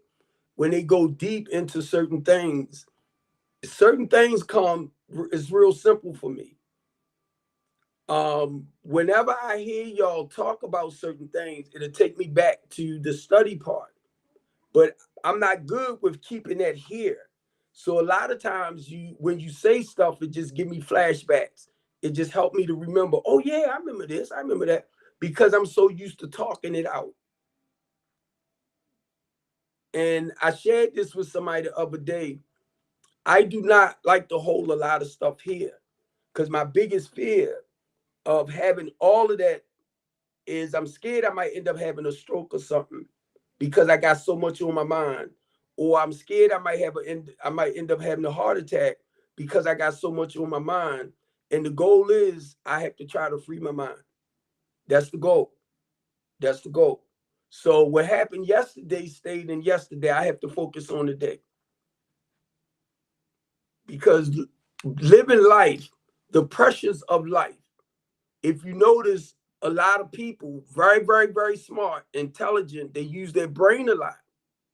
They tend to snap because they're always trying to figure stuff out.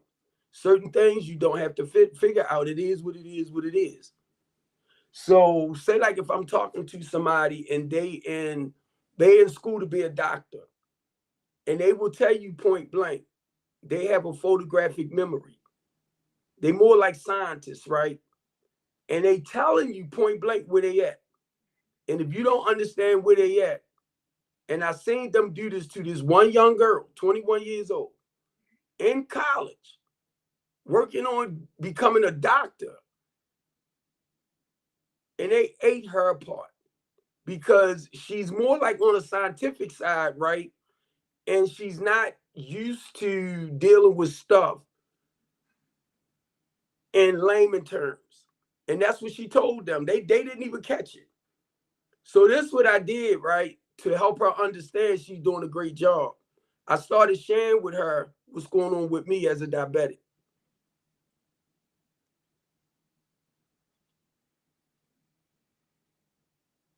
And she was basically telling me everything. Where everybody else, I did that because I wanted them to catch her. Because she's more like most of your doctors, they have to listen to whatever is going on with you. And then they diagnose you. They wasn't catching it.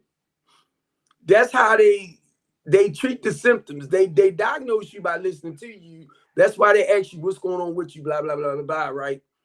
And because of their medical terms and how they do stuff, they only go off of what you tell them. And they can tell you why your body going through what it's going through. And they might talk where they don't seem real sensitive towards your issue and stuff. They speak to too many people so they can't get wrapped up in the feelings and emotions. And I was trying to tell them where she's at. Y'all know they dropped me. So they can lean on this young lady.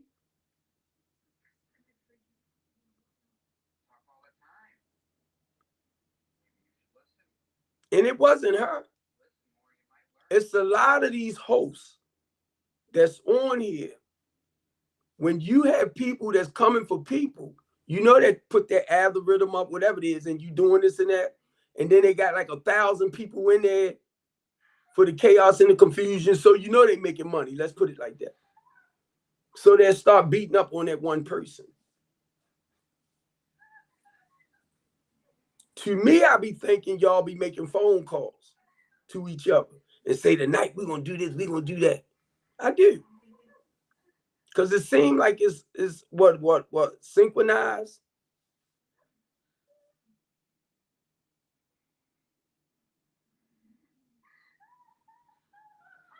Man, I sit up here and I can't wait for him to come back on because everything was on the money.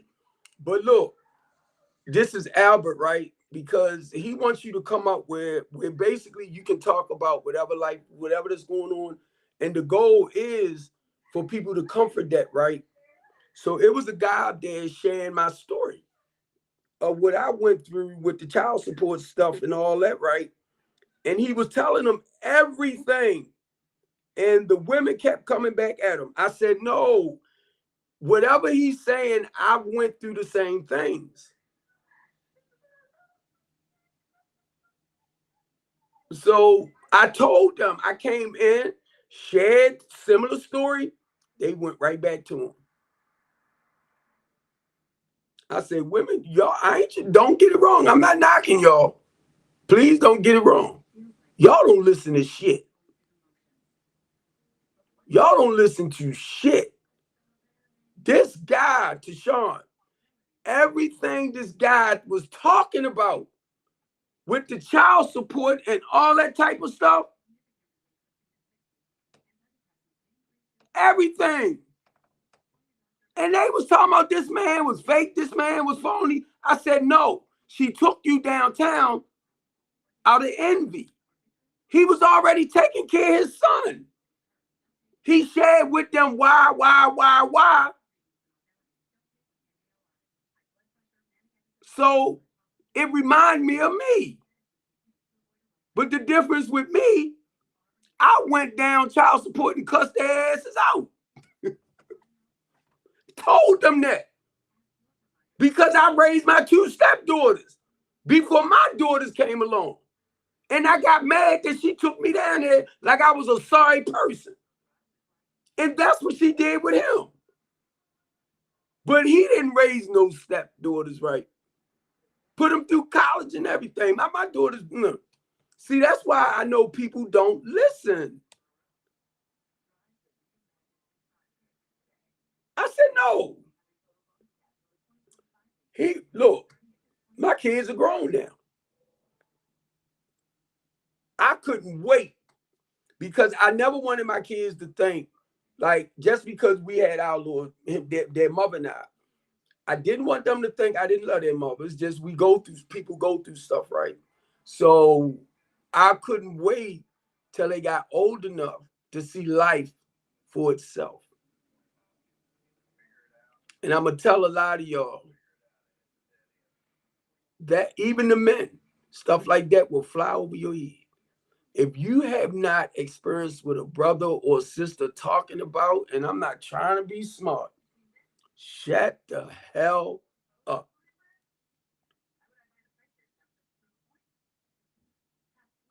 Because once one negative person come in, I watch 3 or 4 come in next.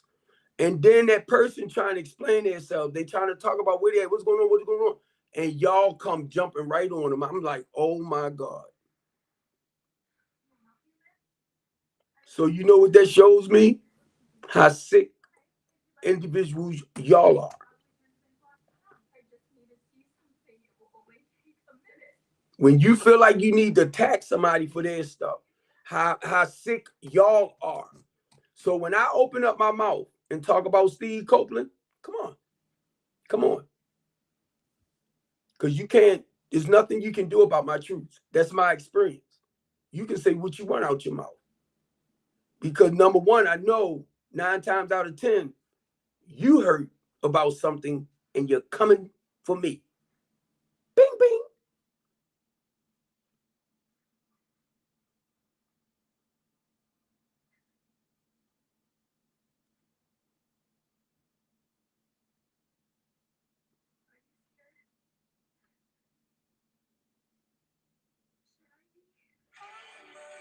Dear self, no matter how hard life gets, always choose to see the good. Choose to smile, even when your heart feels heavy, because that smile is your silent strength.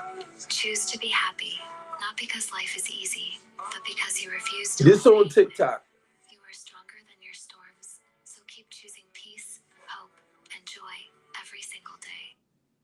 If you cannot To yourself, and no matter put how stuff hard life back gets, to always encourage and empower people, my thing is shut up. He drives a Mercedes, and that's fine. This on TikTok. Now, mind you, he write books.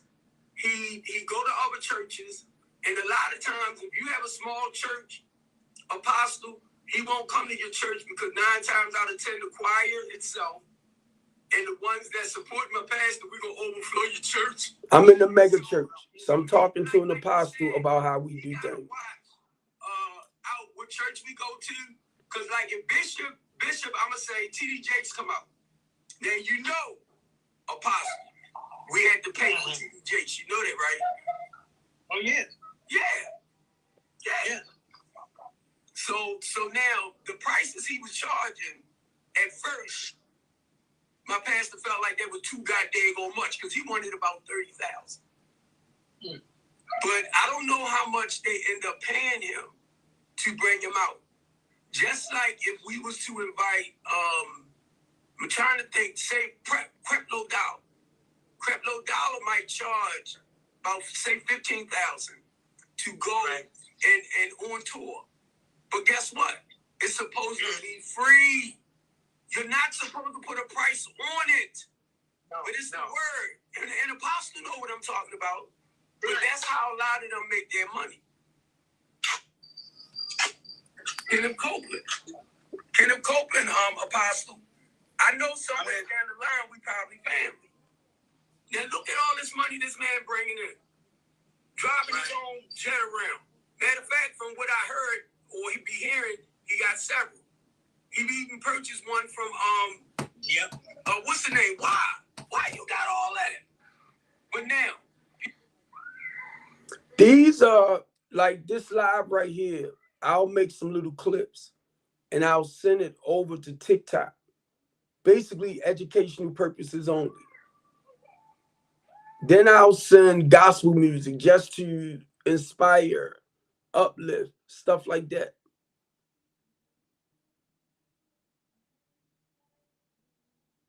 That's what I do on my TikTok. Now, once I'm able to learn how to do it on my broadcast network, my Restream live stream, I will do it on there, but I'm not good at breaking it down like I am over here.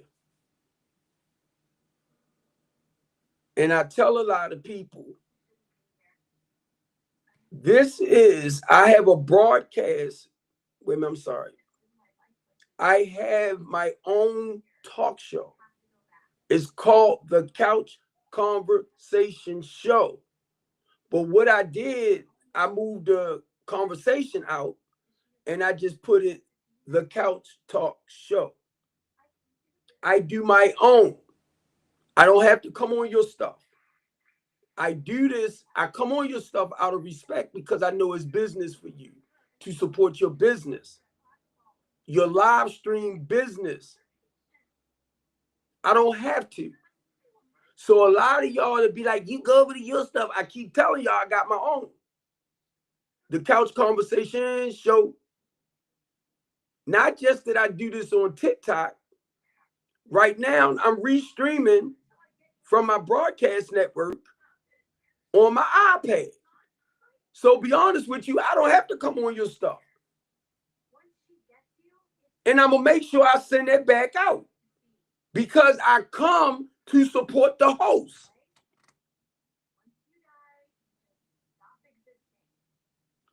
Don't invite me onto your platform if you're not willing to listen to what I got to say, because a lot of them, what they do, they bring me over there. And when I start sharing from a level of personal experience, it's like they get offended themselves. You already know about me if you inviting me.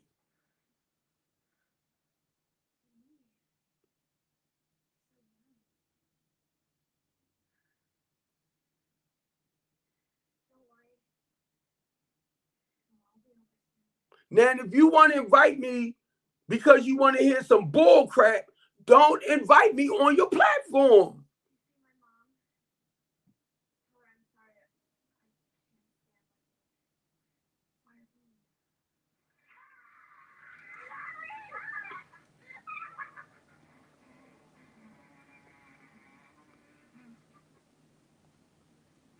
Or maybe I need to use the word, if you don't want to hear the truth, do not invite me. I'm getting tired of that.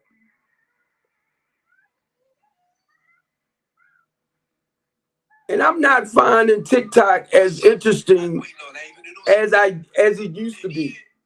So when I go through here, I got to be real careful about who platform I come up on. I don't see a lot of the people that say like months ago on here no more that I used to socialize with.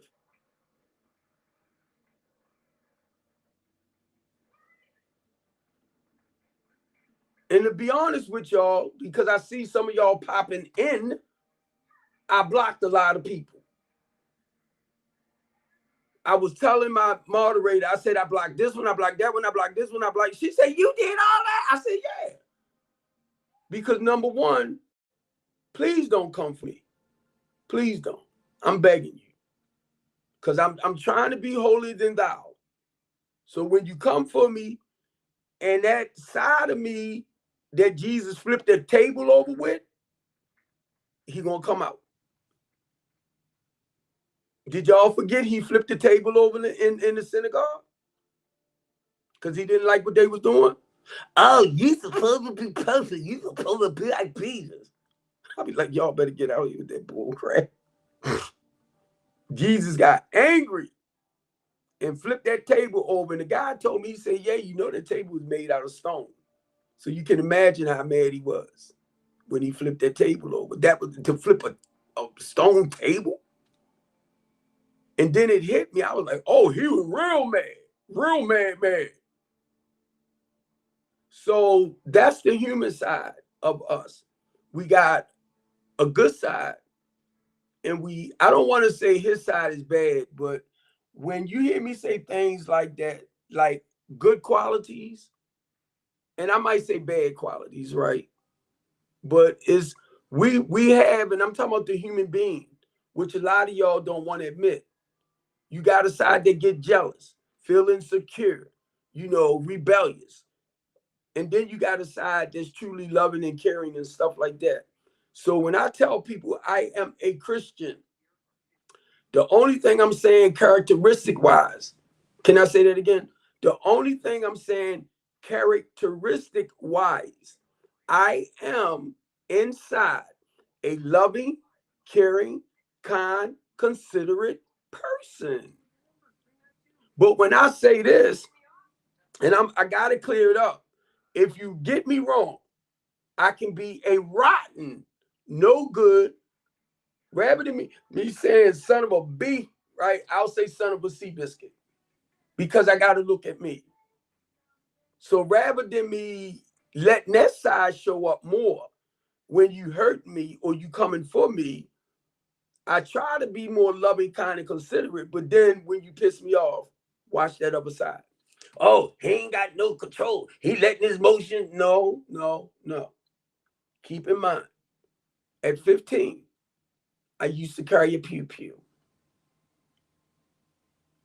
At 15, I had a sawed-off.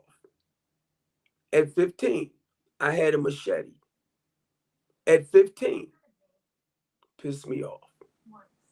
I had no problem using them. So whenever you see me, I'm gonna say acting like a little girl with my feelings and my emotions, you better watch out. So I'm just saying this as men, don't take me for a joke. All right? Don't take me for a joke.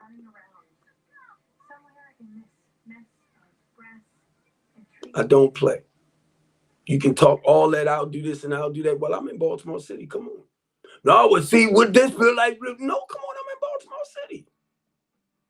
Come on. I guarantee you won't get too far to me. You won't get too close to me. Give me the time and the date that you're going to come to Baltimore City. Okay. Hey, give me the time and the date you're going to come to Baltimore City. And what I'm going to do, I'm going to tell you, meet me on Pennsylvania North. Come on. You talk that bull jump to somebody else. You can be in Chicago, you can be in Alabama, you can be in Africa, you could be in Sudan, Husam House, you can be anywhere you want. Come on.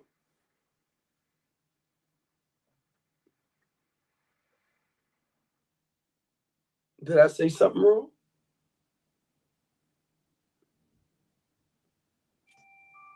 Come on. Give me the date and the time you want to meet me. And I'm going to tell you, meet me at Pennsylvania North. And then I'm going to tell you, that's all you got to do is ask them, where's the big mouth, bald head black dude?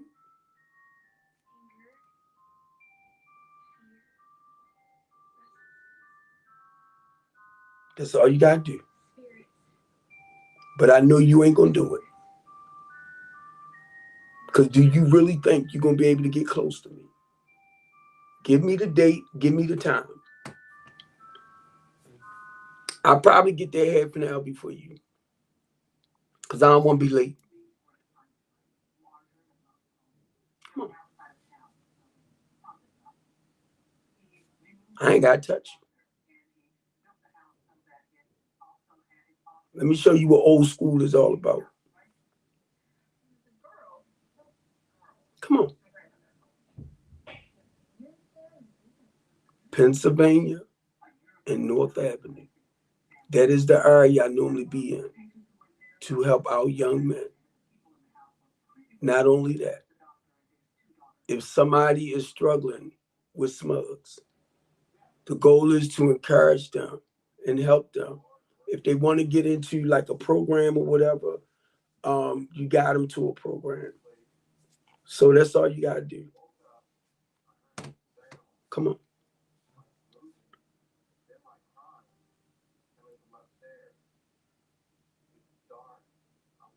And I'm going to get ready to get off of here. Because I go back into our inner city because I see what's happening to our people. And if y'all already know things are being done, it's like a setup. It's done by design. And this is not something that just happened. 1980. Y'all know what happened back in 1980 when all this stuff was poured down into the inner city. Wipe them out.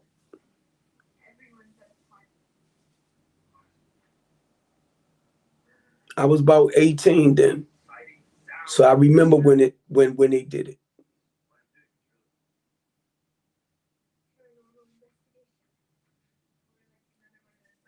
Now it's 2025. I see when they poured it back down in the community again of Pennsylvania North. Come on. It's all by design.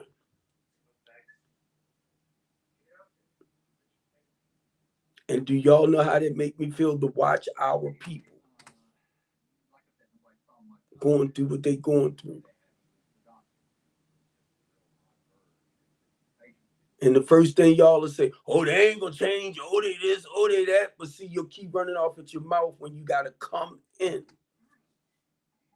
with intervention programs, where you gotta come in with opportunities for the ones that might want to turn their lives around. And I don't want to say it in a negative way, because number one, if you don't know how to do better, you're not going to do better. So you have to be taught. In January the 26th will be 33 years from out of that lifestyle. Come on. So you think I'm not going to go back and help those that I can to help them know you can live a better way of life? And you going to knock me because I go back into the community as a community activist, as a community organizer, as a homeless advocate, as a human rights advocate? So everything I'm saying to you is what I do to go back. And it's not just me, because I don't want to make it personal, right? I work with other organizations that, working to slow a lot of this down. But I'm normally the one that speaks out a little bit louder than others. I don't get paid. So the ones that get paid, right, they limit it to what they say. So I'll step in and I'll say, well, this is what we need to do. That's what we need to do. They be like, what is you doing? They don't want change. So catch what I'm saying. I'm not held bound by that bull crap. Because I want to see people do better. That's all. That's all. We can sit here all day and talk about the problem. That's all I hear y'all talking about the problem. Talking about the problem. Sound like a politician to me. Talking about the problem. Talking about the problem. Sound like a politician to me. So when I step in with the folder. I'll be like, okay, this we can do to slow this down. This we can do to slow that down. This we can do to put a stop to this. Blah, blah, blah, blah, blah, blah, blah. They be like, get him out of here. So when you understand the game, you understand the game. They make more money off the pain and the misery. I asked Brandon Scott 2 years ago. I said, Brandon Scott, how many multi-purpose centers we have in the city? He told me 48. Now, mind you, I'm trying to think, was it 2017? But it went from 60 something down to 48. I'm like, oh my God. But then when I was coming up, we had more recreation centers there, right?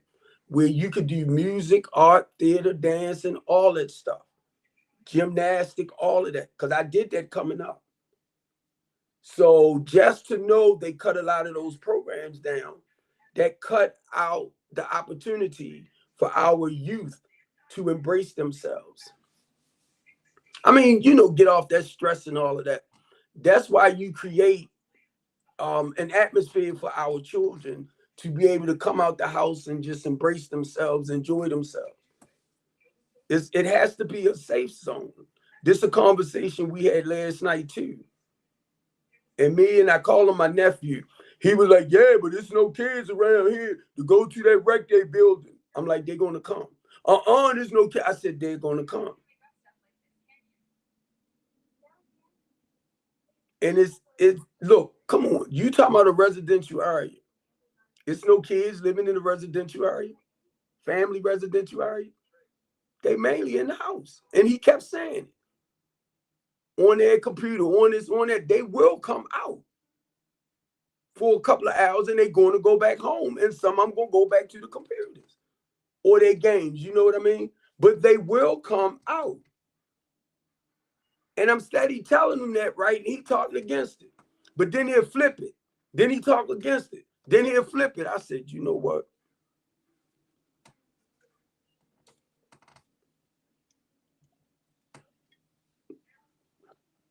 I started realizing what was happening. If you don't pick it up, it can't get in you. Because I noticed the whole thing started twisting. And my mod dropped him. Because 1 minute we was talking, we was hitting and holding. And this guy know me, know my history, know my family, know all that. Hitting, holding. And I watched it go like this. Drop him.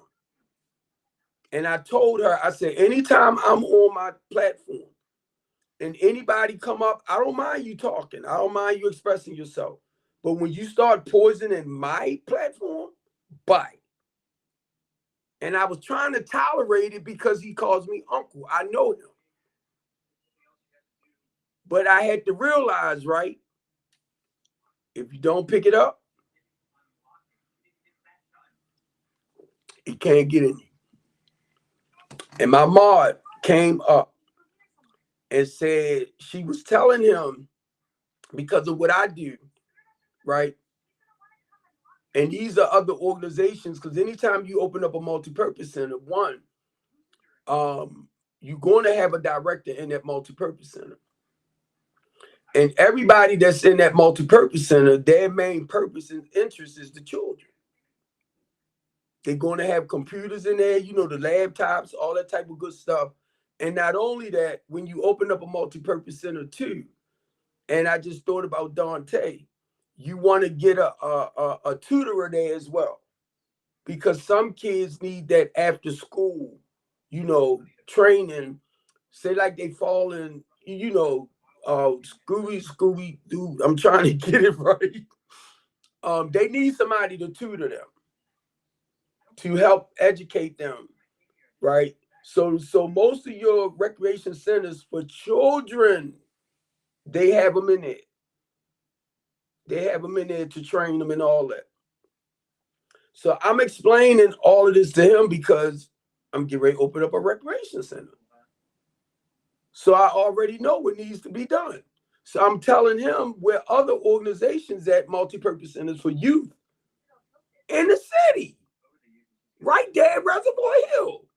They doing it at Reservoir Hill, right?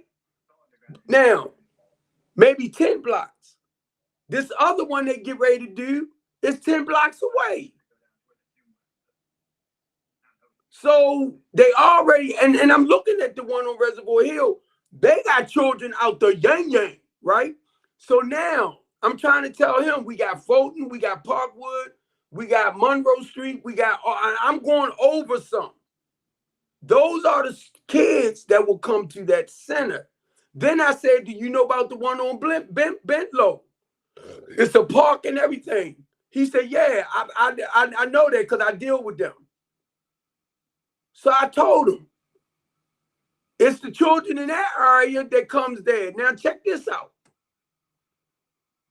Check what I'm getting ready to say. Watch this. My friend Chip told me, the kids that's living near, say like, come on, y'all, I'm getting old, so I gotta think a little bit. The kids that live over there, Poplar Grove. Let me go Poplar Grove. At Poplar Grove, back in that area, y'all, the kids that live up that area don't have a recreation center. So now they got to walk down to the one on Bentlow. I did not know till my friend Chip told me.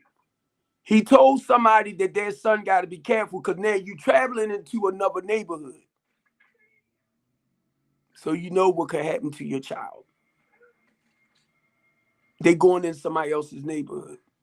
And if you're not familiar, if they not familiar with you, I said, oh my God, I did not know.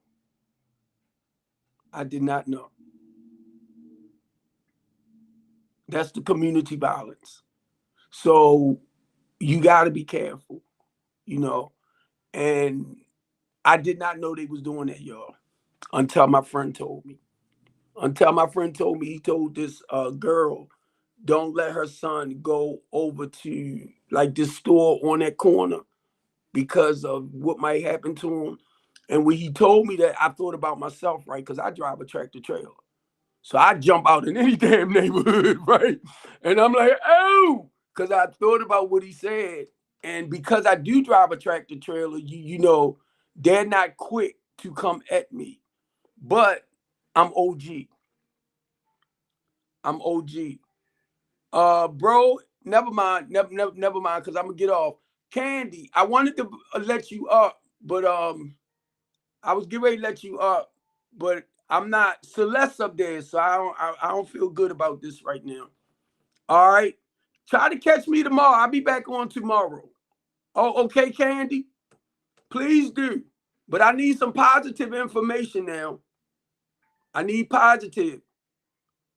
So I didn't know, y'all. I did not know that, you know, you got your gangs over here, you got your gangs over there. So if you come into their territory, I didn't know they was taking people down, that's outsiders. But when he said that, I was like, oh my God. So we got to be careful. We got to be careful. Just letting our kids roam around like that. And I'm talking about the teenagers. Because when you go into somebody else's area, you got to deal with the gang members and stuff like that. And you're outsider. So sometimes, and please, because I'm on Facebook, I could say this on Facebook, but for TikTok, that's why we have some of the unalives or people getting taken out like we do. I didn't know that till my friend told me. This was years and years ago. I was like, oh my God. So what some people doing with hey Gator, some people doing that have multi-purpose centers, they have vans where they can go and pick children up in a certain area and bring them to there and then take them back home, transportation wise.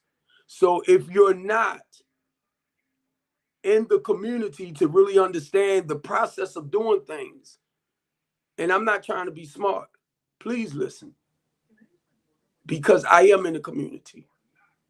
And I can tell you basically what's happening and what we're doing in Baltimore City to reduce a lot of this stuff. I can tell you, I made a list, and this list, I gotta make sure ain't no bug crawled up in my paper. This is a list of about 30 organizations, Facebook, and y'all know who this is. About 30. Well, how many people I got? And it's more. All right, I got like 33 on this paper here, but it's more than that. When I say that, I'm talking about nonprofits and businesses, Black owned in Baltimore City, that helps, to build back up in the community. But now, what kind of pisses me off too, these nonprofits supposed to be substitutes for the police department. Because when you create a nonprofit, you telling the state and the government what you are going to do for that particular area, community-wise. And to me, I hate to say it, some of them failing. Uncle T, I got Uncle T on here, so a lot of y'all know Uncle T. He's doing a great job with the youth. When I talk about Van Brooks worked with the youth. He's in a wheelchair. He's a guy in a wheelchair, and he got a program that he works with the youth.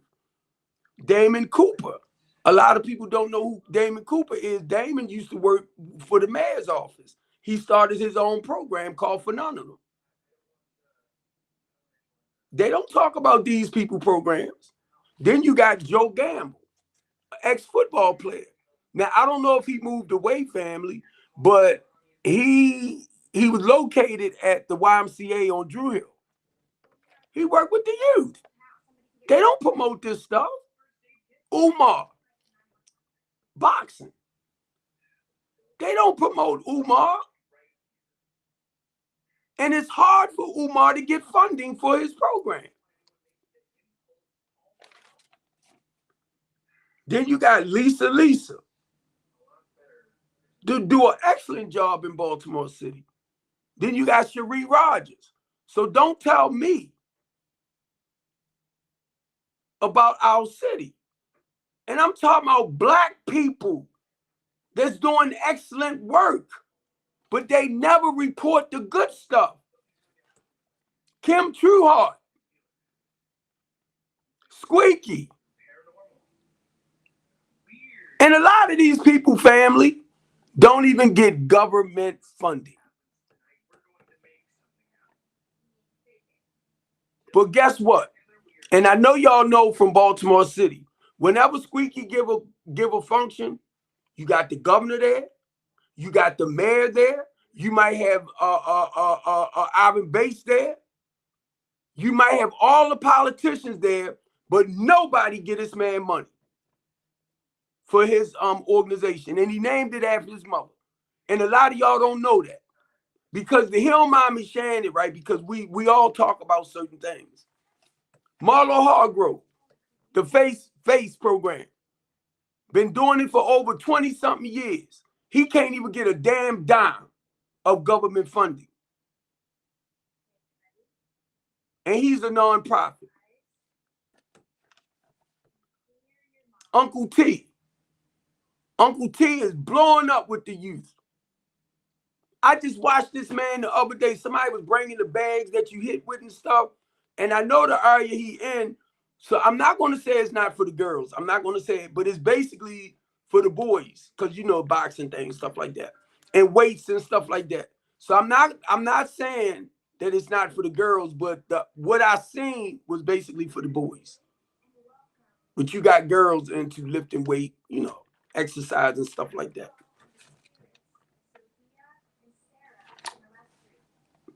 These are people that,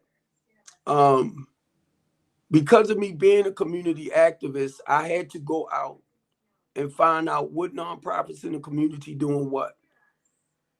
Sometimes you might have a nonprofit in the 1500 block. I'm going to use Fulton Avenue as an example.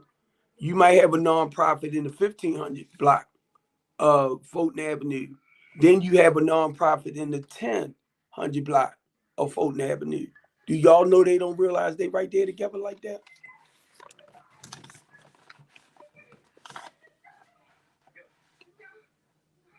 Yep. But you know why I know? Because as a community organizer and dealing with Community United, we have to know what's going on in the communities. So that's why I have my list. Then I have a 16-foot box truck. So people that's spending their own money for their nonprofit that they're not getting government funding, if I know what you need to get back to the community, I can get donations and I'll bring you some of that stuff. So you won't have to really spend, you know, come out of your pocket with a lot. Now that I'm a little bit older, I don't have that energy to run around, but I need somebody to, once I'm up and running again, the way I want with the truck and everything, with the donations and everything, I don't have a problem in driving it. But then I'm putting extra work on myself. So and I'm looking at my son. I would need somebody to run that truck.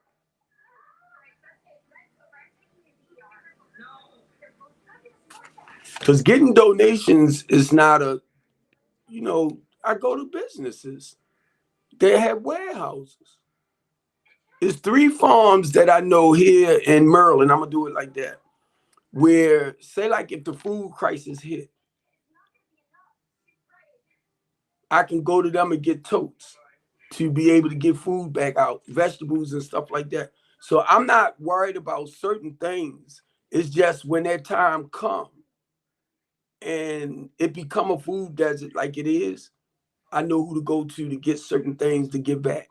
So I don't worry about stuff like that like most people, because like I said, I'm pretty well connected.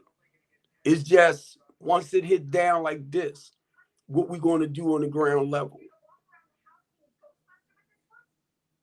What are we going to do on the ground level? Because any laws they create tends to hurt the low to moderate income people more than anybody else. So when they talk about cutting SNAP, now I listened to a lady the other day, earlier, she was at the food market and they was telling her certain things she couldn't get with the food stamps. I can't believe it. I can't believe it. To me, it seemed like it was a fake thing. But she got a whole cart of stuff that the food stamps don't cover. And I can't believe it because they are edibles. Now, that might be true. But when I order stuff from Walmart, I pay cash.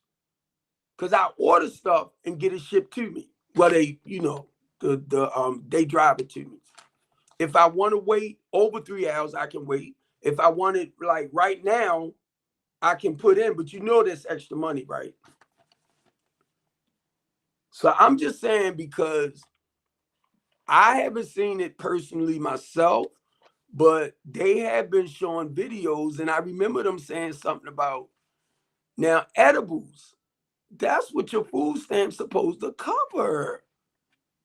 Whatever you eat. Rather is candy, cookies, whatever you eat. That's why I said edibles. And the lady was mad. So to me, it seemed like it was just a setup, right? Because I'm like, I can't believe that. That's what SNAP is all about. Now, when it comes to like when I order stuff from Walmart, right? Because I don't have to go shop, they'll shop for me. And I put stuff that say SNAP, the food stamps don't cover. See, I pay the whole thing. If it runs me $100, say like you got $50 worth of food, edibles, and I get say $50 worth of stuff that you can't pay stamps with, it just cover everything. It's not divided. So when I hear people say that, I'm like, what? Because I don't get food stamps.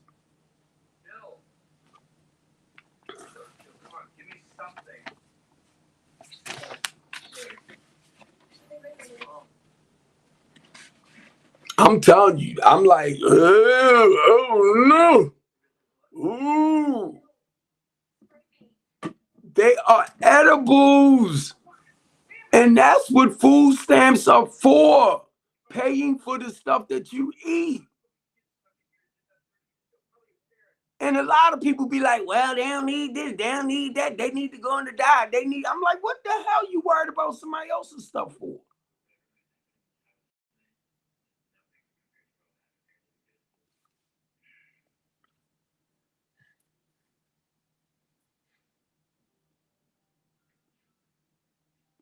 So I don't know. I might have to ask somebody. And it might not be in every city too. But I am going to have to ask somebody, because I don't know if it's just like to me it just seemed like, you know how they make fake pages and stuff? So I'm like, wow. Because that's what SNAP is for. Then you got people that don't get food stamps want to criticize it. Well, you can afford to pay for regular food because of the money you make. SNAP is a substitute for those that don't really have that money like that to buy food, groceries.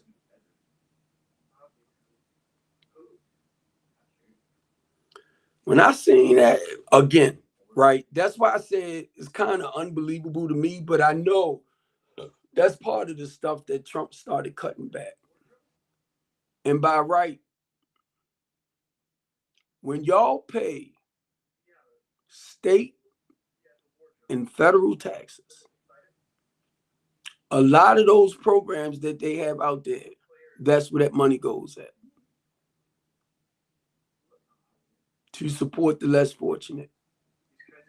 Did y'all know that? So a lot of the programs that he's cutting out, even with Medicaid, that's where your money goes at. The taxes that you pay goes into that. State and federal taxes.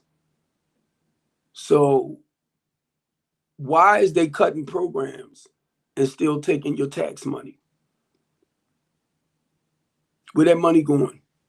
You still paying taxes. So they cutting back on programs. So where's that money going that you paying in? Where's that money, that 1 point something that Elon Musk was supposed to have recovered? Even money that was somebody supposed to already spent, he recovered it. Where's the money at? Where's the money?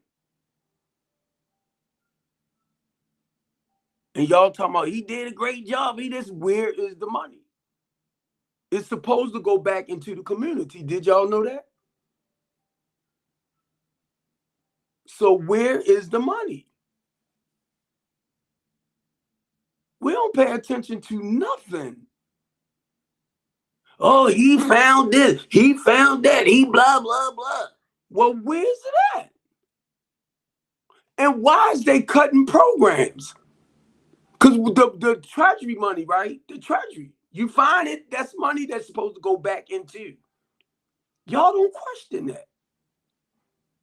Where's it at? And y'all know where it's at.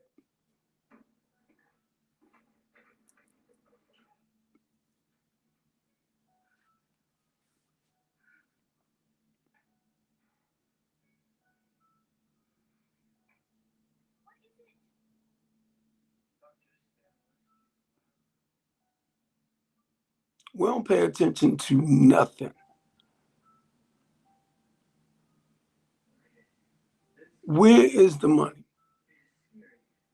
Why are y'all still paying taxes when they cutting out these programs? That's where your tax money goes. So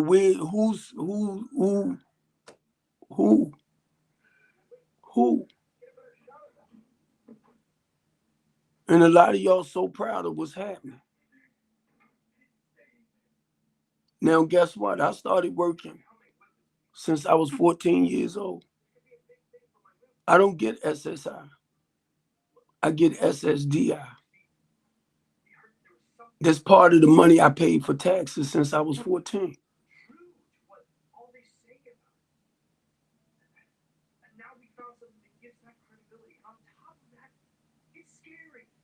That came from me working. SSDI came from me working. So I don't get the same amount as somebody that get SSI. I get 3 times because I've been working since I was 14. The Medicaid. Do y'all know your money going to your tax money going to Medicaid too? That's what pays for the Medicaid medical system. Why are you talking about cutting it? Cutting back on it? And why are you still paying taxes? That's where your money go at. Social Security and taxes. The retirement stuff. I tell people pay attention. Where's the money? Why Elon Musk and Donald Trump not talking no more?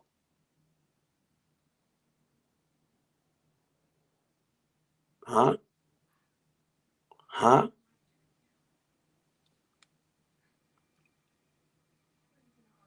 Where's the money? And keep in mind, Elon Musk is not a CPA. He has his own account firm that runs that. He's not a professional in that area. So why is he collecting money? Huh? Y'all ain't asked that? Huh? Those are the things I talk about on the Couch Talk Show. We letting people just screw us.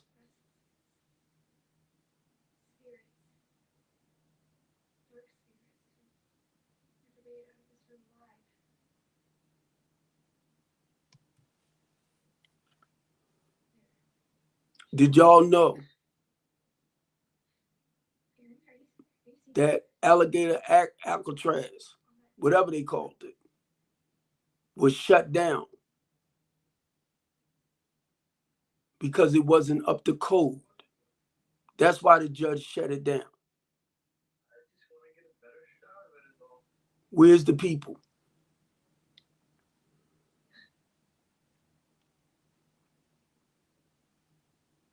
Huh?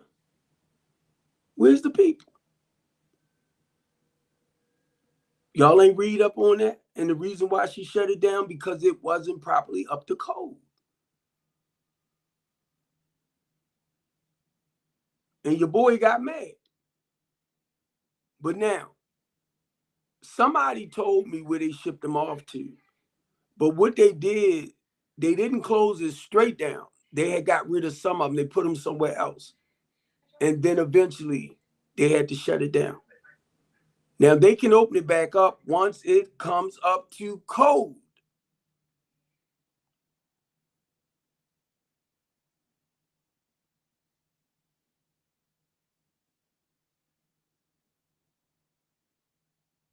Where's the people?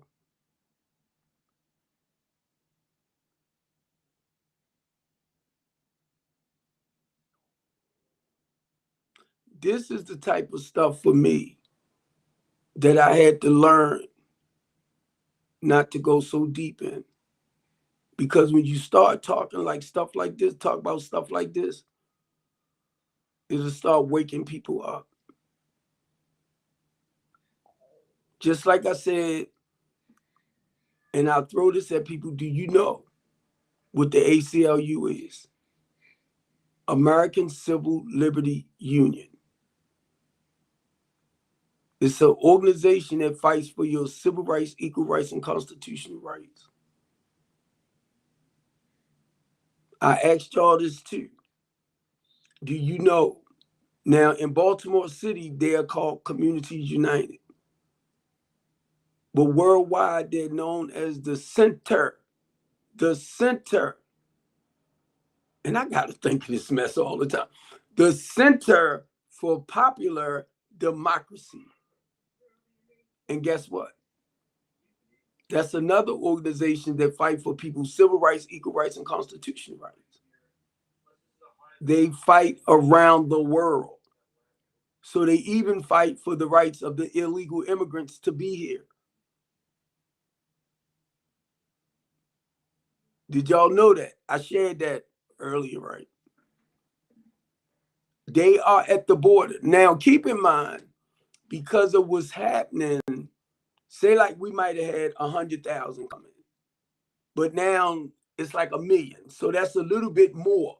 That's why Trump throwing some of them out, you get me? Because it's causing us more money to take care of them too. They'll never stop immigrants from coming in. The government pays for them to be here, train them and everything. But they're coming in like too fast, too much. So that's why he's trying to reverse it. I already know. Because if you're not into politics and you don't understand what's happening for real, you'll be lost.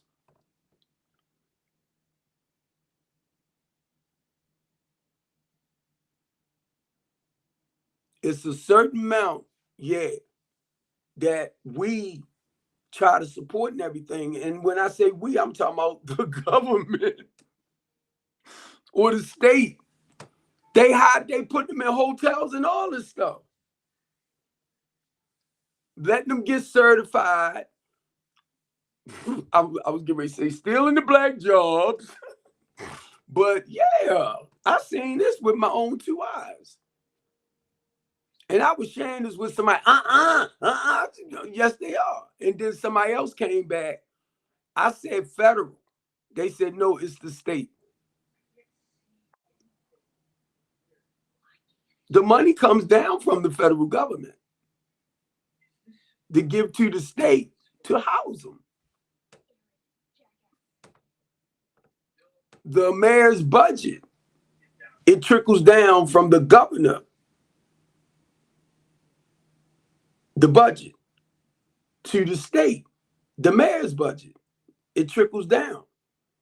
So if like Brandon Scott need 5.2, using that as an example, billion to take care of whatever need to be taken care of, that's what the governor will give him, because he have to send something in for the operation of the city.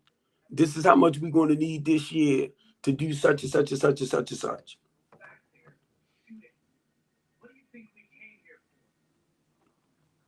And a lot of that money will come up missing too, because it's misdirected.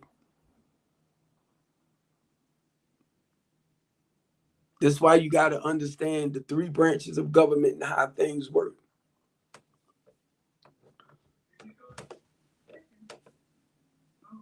Now, I want somebody to tell me I'm wrong. Because I'm in it. I'm in it. And I don't agree. I'm not in that. I just see what's happening. That's why I say I'm in it.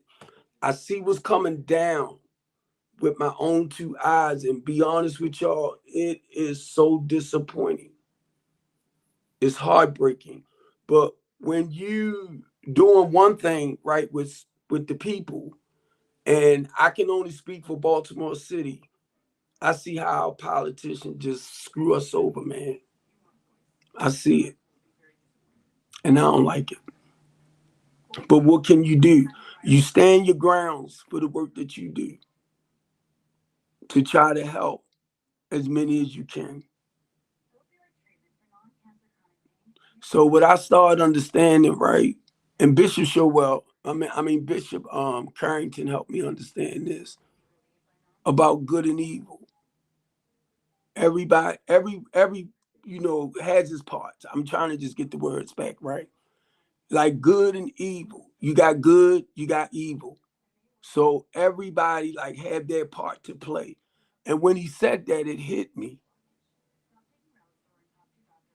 The same way we got good, we have evil. Evil is how you play the game. And when he broke it down in a sense like that, I was like, wow. Because I understood you pick a side in a way. Either you're going to live more righteous towards helping people, or you're just going to be a sellout. And for me, I can tell you personally, I want money just like anybody else, business wise, all that good stuff, right? I want money just like anybody else. But my thing is, I ain't trying to sell us out. I'm not. No, I'm not. And I thank God a day at a time for the times that I've been into politics and all of that. Mm-mm, mm-mm. So I am going to go because I don't want to say nothing crazy where I get blocked. Or I have had TikTok when I did some of this right, and some stuff I said out my mouth. TikTok restrict me, and I couldn't make little clips from it. It wouldn't let me keep doing it. So I want to go ahead and make little clips and send them over to TikTok. And sometimes what I do, family, I will send some over to YouTube. I don't think I do Facebook as much. Instagram, just little like, well, 2-minute clips because I normally do like, they normally want you to do 60 or 90, but I do 120. So, that's 2 minutes. And I thank people for supporting it.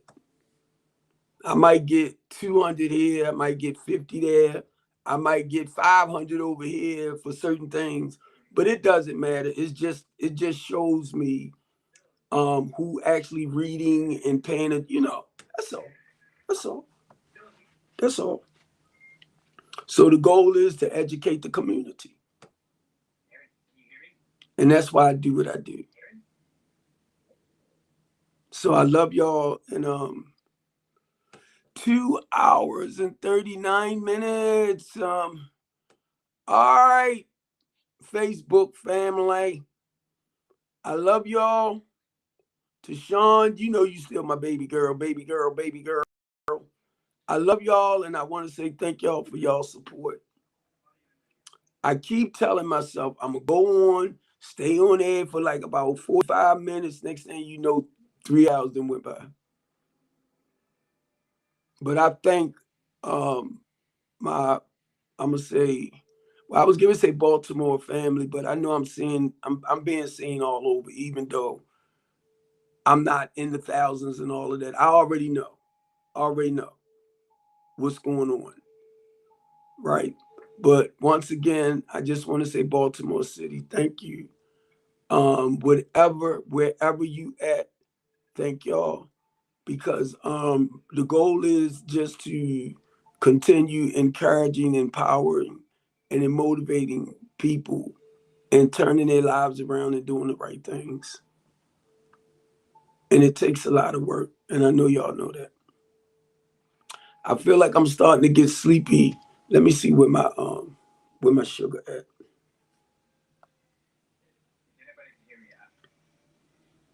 I feel better. The reason why, because my heart went out to the two people I was listening to earlier, and I watched how they came up against them, y'all, and it's horrible, man. It is so horrible. And then when I come back and say something, people be thinking that I'm arguing. I'm not arguing with you like that, but I'm trying to help correct you. Why would you cut somebody down for them sharing their truth?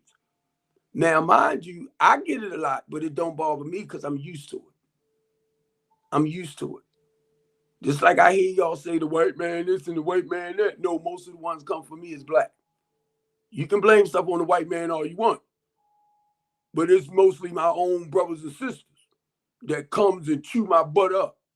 I'm like, God dang it, I'm trying to help us grow and blah, blah, blah. But I understand to a degree that it's not personal. It's challenging you to become a better person. And I didn't understand till somebody told me. They said, Steve, what you're doing is reverse psychology. The whole thing is, if you're dealing with low self-esteem and all that type of stuff, and I say something, just show yourself you're better than anything I could say out my mouth. Because it's not to insult you. And I didn't know that until somebody brought it to my attention. They said it's called reverse psychology. They said a lot of people just don't catch you. I said, I know.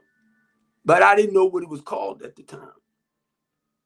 And this the way I taught my daughters, just to build up their self-esteem, right? Anything somebody say to you mentally, emotionally, and spiritually to beat you down, tell yourself you're better. Show yourself you're better than anything they can say out their mouth. So when I hear people talk about our celebrities, they no different than us. They no different. They go through stuff just like us. Just because they got millions and all that type of stuff, that's just their profession. That's what they make professionally. But as human beings, they're no different than us. Same issues, same problems. But I listen to people talking about how Cardi B over here, how this one over there. I'm like, they human beings. Stop putting people on pedestals.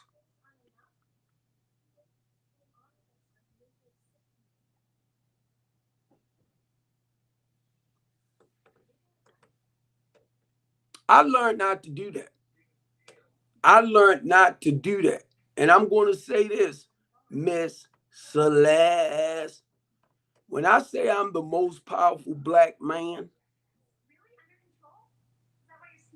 I had to work on that. My pride and my ego.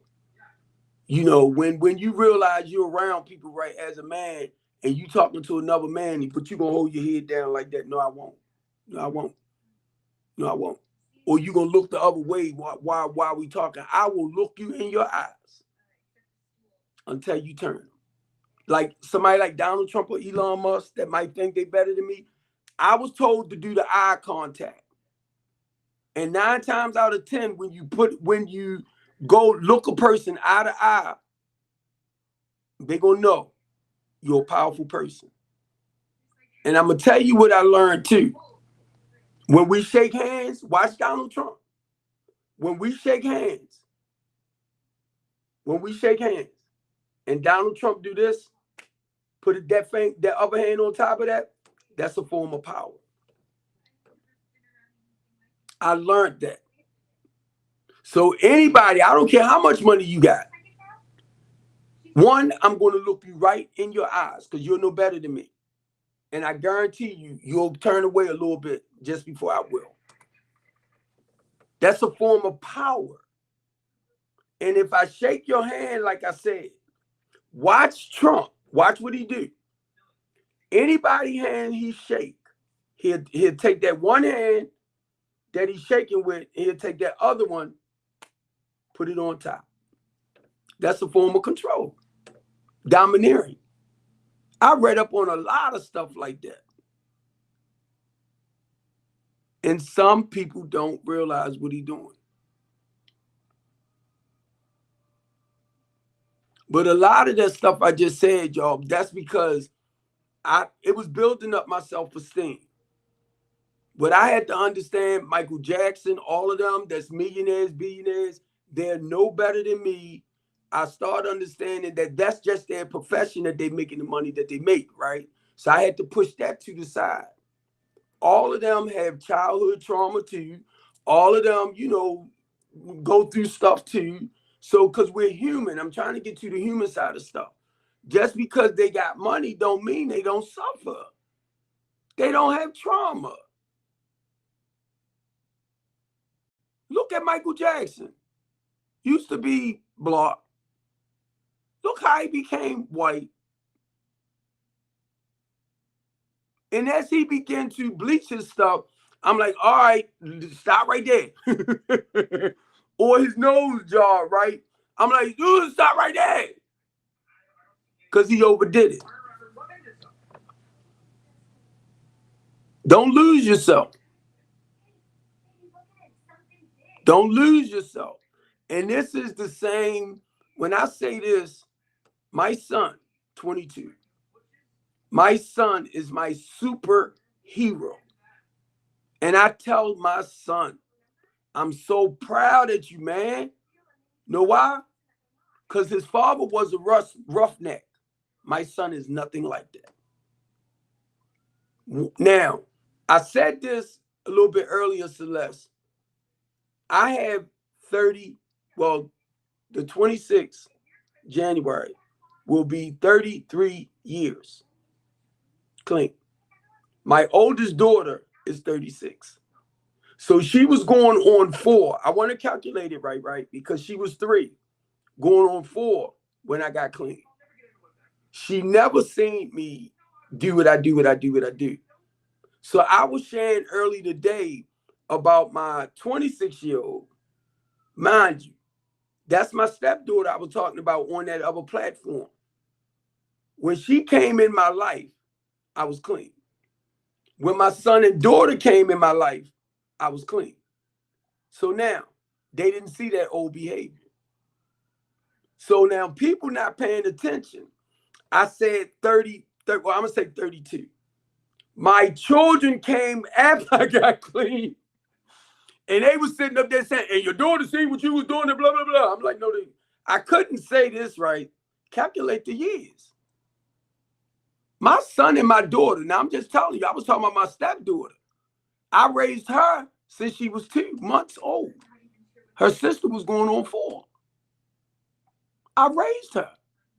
They did not see that lifestyle because I was already clean when I met their mother. That goes to show you how people don't pay attention. They never seen that.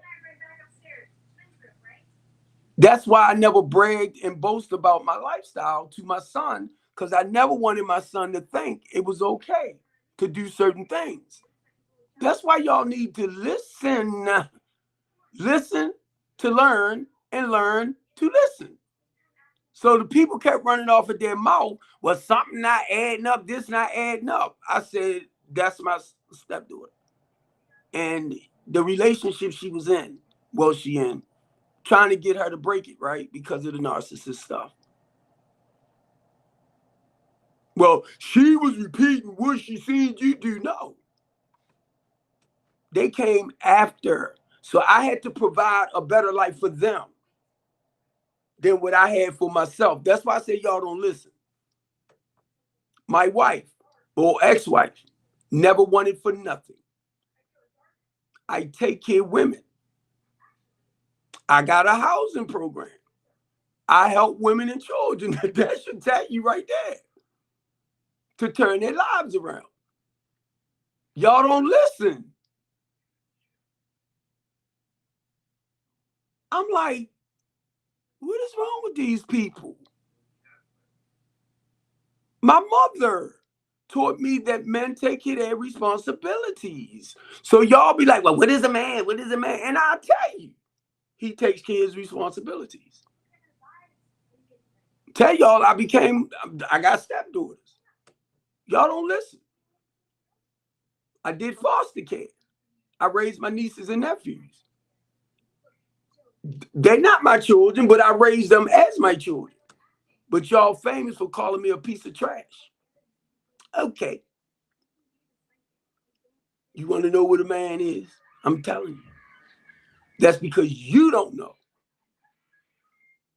what a responsible, productive man is.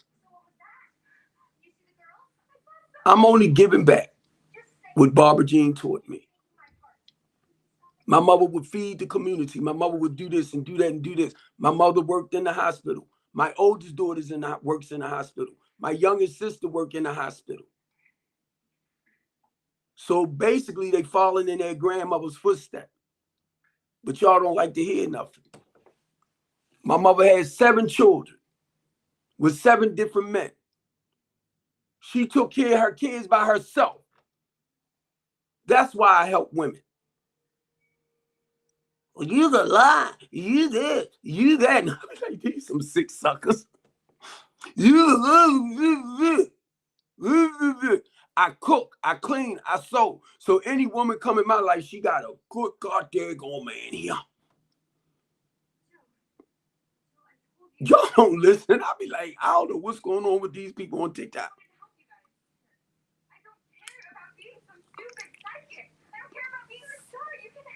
And most of them, I'm trying to watch it, right? Most of them be, when they come on, they be like, right, Celeste?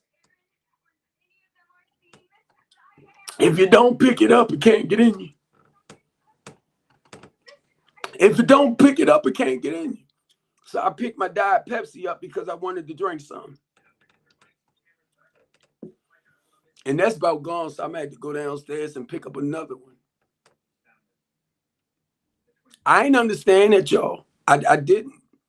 I learned a lot of stuff from the 12-step program.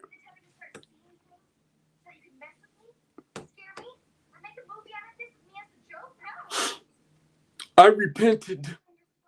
I repented from the lifestyle a day at a time for almost 33 years. I repent. I turned my life around. Well, he did. But look, I repent.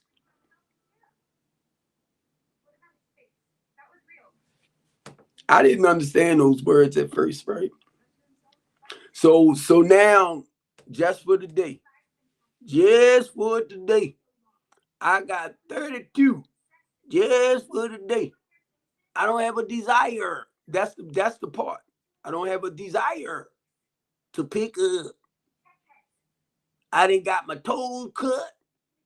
They gave me some, I was going to say Narcan. So dumb. They gave me some Oxycontin to ease the pain. Once I started feeling better, I was like, I don't want this no more. Because my fear was I might have kept going.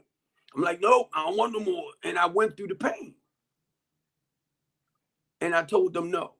And they was like, Mr. Copeland, you need to take this. You need to take no. Because my biggest fear, I was going to, start running again. But I thank God that just for the day, I don't ever, y'all, want to use again. I'm just talking about for today. And the way I feel, I don't have a desire.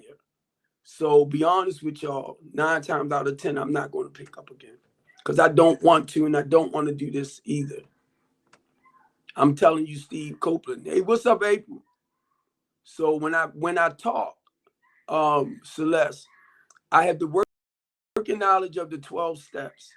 I have the working knowledge of the 12 actions. I have the working knowledge of the 12 concepts. There's 36. That's how I run my business. It's a self-help program. That's what my LLC is about. And I be trying to share that with y'all. It flies right over your head. Bing! Bing! I tell y'all all the time, coming up on 33, I use my experience, strengths, and hopes in helping others turn their lives around. I'm very good at what I do. Very, very, very, very, very, very, very good.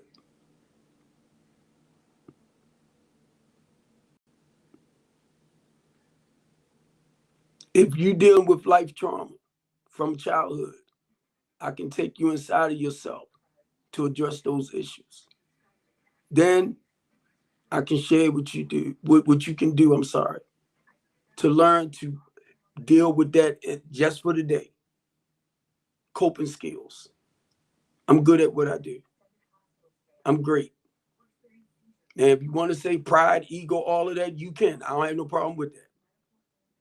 Because if that's how you see it, that's fine. But let me tell you this, that's the guidance of the Holy Spirit, so you can call it what you want. I know what I was called to do. Back into the community. So if you're mad at me because of what I do, you need to take that with God. Because he called me to go back into the community to help, turn lives around. So if you don't like the way I talk, you don't like the way I share, you need to take that up with God. Because he was the one who put all that in me. He said, I knew you before the foundation of this world. I put everything in you that I called you to go out and do. So you know scripture, you know who did it. It wasn't my fault. Don't get mad at me. Because he told me go back out there. April, he told me go back out there and help his people. I said, no, I ain't going out there. I'm in the streets. So it's ministry, y'all. That's why I do what I do. And if you want to call it pride, you want to call it ego, oh God, please do. Because that's like humility for me. I had to deny myself and go back and help our people. That's not a selfish or self-centered mode for me. I keep telling y'all, Celeste, I don't know where you went, but I tell y'all, it was the Holy Spirit that told me, I need you more out there than in here. That was the church building. I started the Couch Conversation show. This is ministry for me. I'm on my Restream Live broadcast network, where I actually can stream to 8 other platforms at one time. It's like a podcast. So anybody that's running a podcast know what my live stream Restream is about. I'm streaming around the world, I keep telling y'all.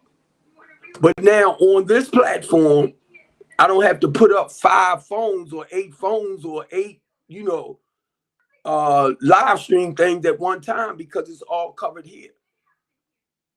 If I want to embed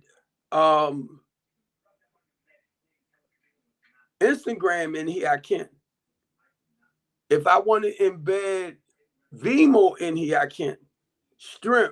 I was trying to embed Stream, which is STRIMM. That's a TV. That's TV. So I was trying to embed the two together, but it wouldn't take over here. And it's a different, what is it like? How do you hook it? So I tried to embed it, but it wouldn't let me do it. So I had to drop it off of my platform, because it wouldn't let me like stream live and do TV too. And then when you do TV, you can do commercials. You can do advertisement, like advertising other people's business and all that type of stuff. But it just wouldn't come together. Now, if you have a, say like, if you familiar with broadcast, if you have a broadcast network, that's what I'm trying to get to, and you know how to blend all of that together, I need you. I need you. Because you already know how to do the production, the lightering, all of that.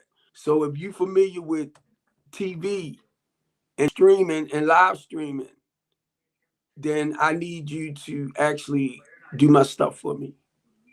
I'm just not familiar with how you do it. And I've been trying to do it for years, but I'm just not familiar. So, and I am going to go. Oh, I'm a take this down, family, on my live stream because my battery just went low. So it's going to click off in a minute. But thank y'all, Baltimore City, and whoever else around just listening to this. Because number one, you know, I learned a long time ago, never pay attention to the viewers. And I keep saying it over and over and over. It was a woman that lived in Baltimore City that actually went to Africa. She was the one that told me, she said, Mr. Copeland, I see you all the way up here. So that from there, I stopped because I realized I'm seeing around the world. It's a lady over in the UK that I talk with too. And Facebook dropped her because she was talking about the politics and what's going on with them. So they basically dropped her. And to be honest with you, some kind of way she reached back out to me because they had started their own channel over there. So I'm part of that, right? When you fighting in family, when you're fighting for people democracy, and I'm talking about dealing with the politicians, y'all already, and if I can say this, because I got to watch it, the Epstein files, or the Epstein files, is something like that happening over there. Take it from there. And that's how we connect, because she's fighting that on her end in the UK with the politicians. Now, I haven't heard nothing from her lately. So I'm hoping that she's doing okay. Because they shut her down. And she started her own. And I'm part of, I post stuff over there and everything too. And I'm trying to watch my words, so bear with me, right? This is what happens when you deal with corrupt people. You become a target. And when I was surprised, April, because I haven't heard from her, say like in maybe a year or so. And when I heard from her, right, I mean, when she reached back out to me, I was like, oh my God, that's Yolanda. I can say her name, right? Because of what she did. But I was like, oh my God. Because I thought she wasn't around no more. But she told me what happened and why. But she reached out to me on my Facebook page. But they stopped her Facebook page. And they try to do that with me too. So certain words I have to watch. And family, I'm going to go ahead because like I said, this is going to click off because my battery is like at 8%. And I love y'all. That's all I can put right there. And I thank y'all. I appreciate y'all. And I'm going to go ahead and end this live right here.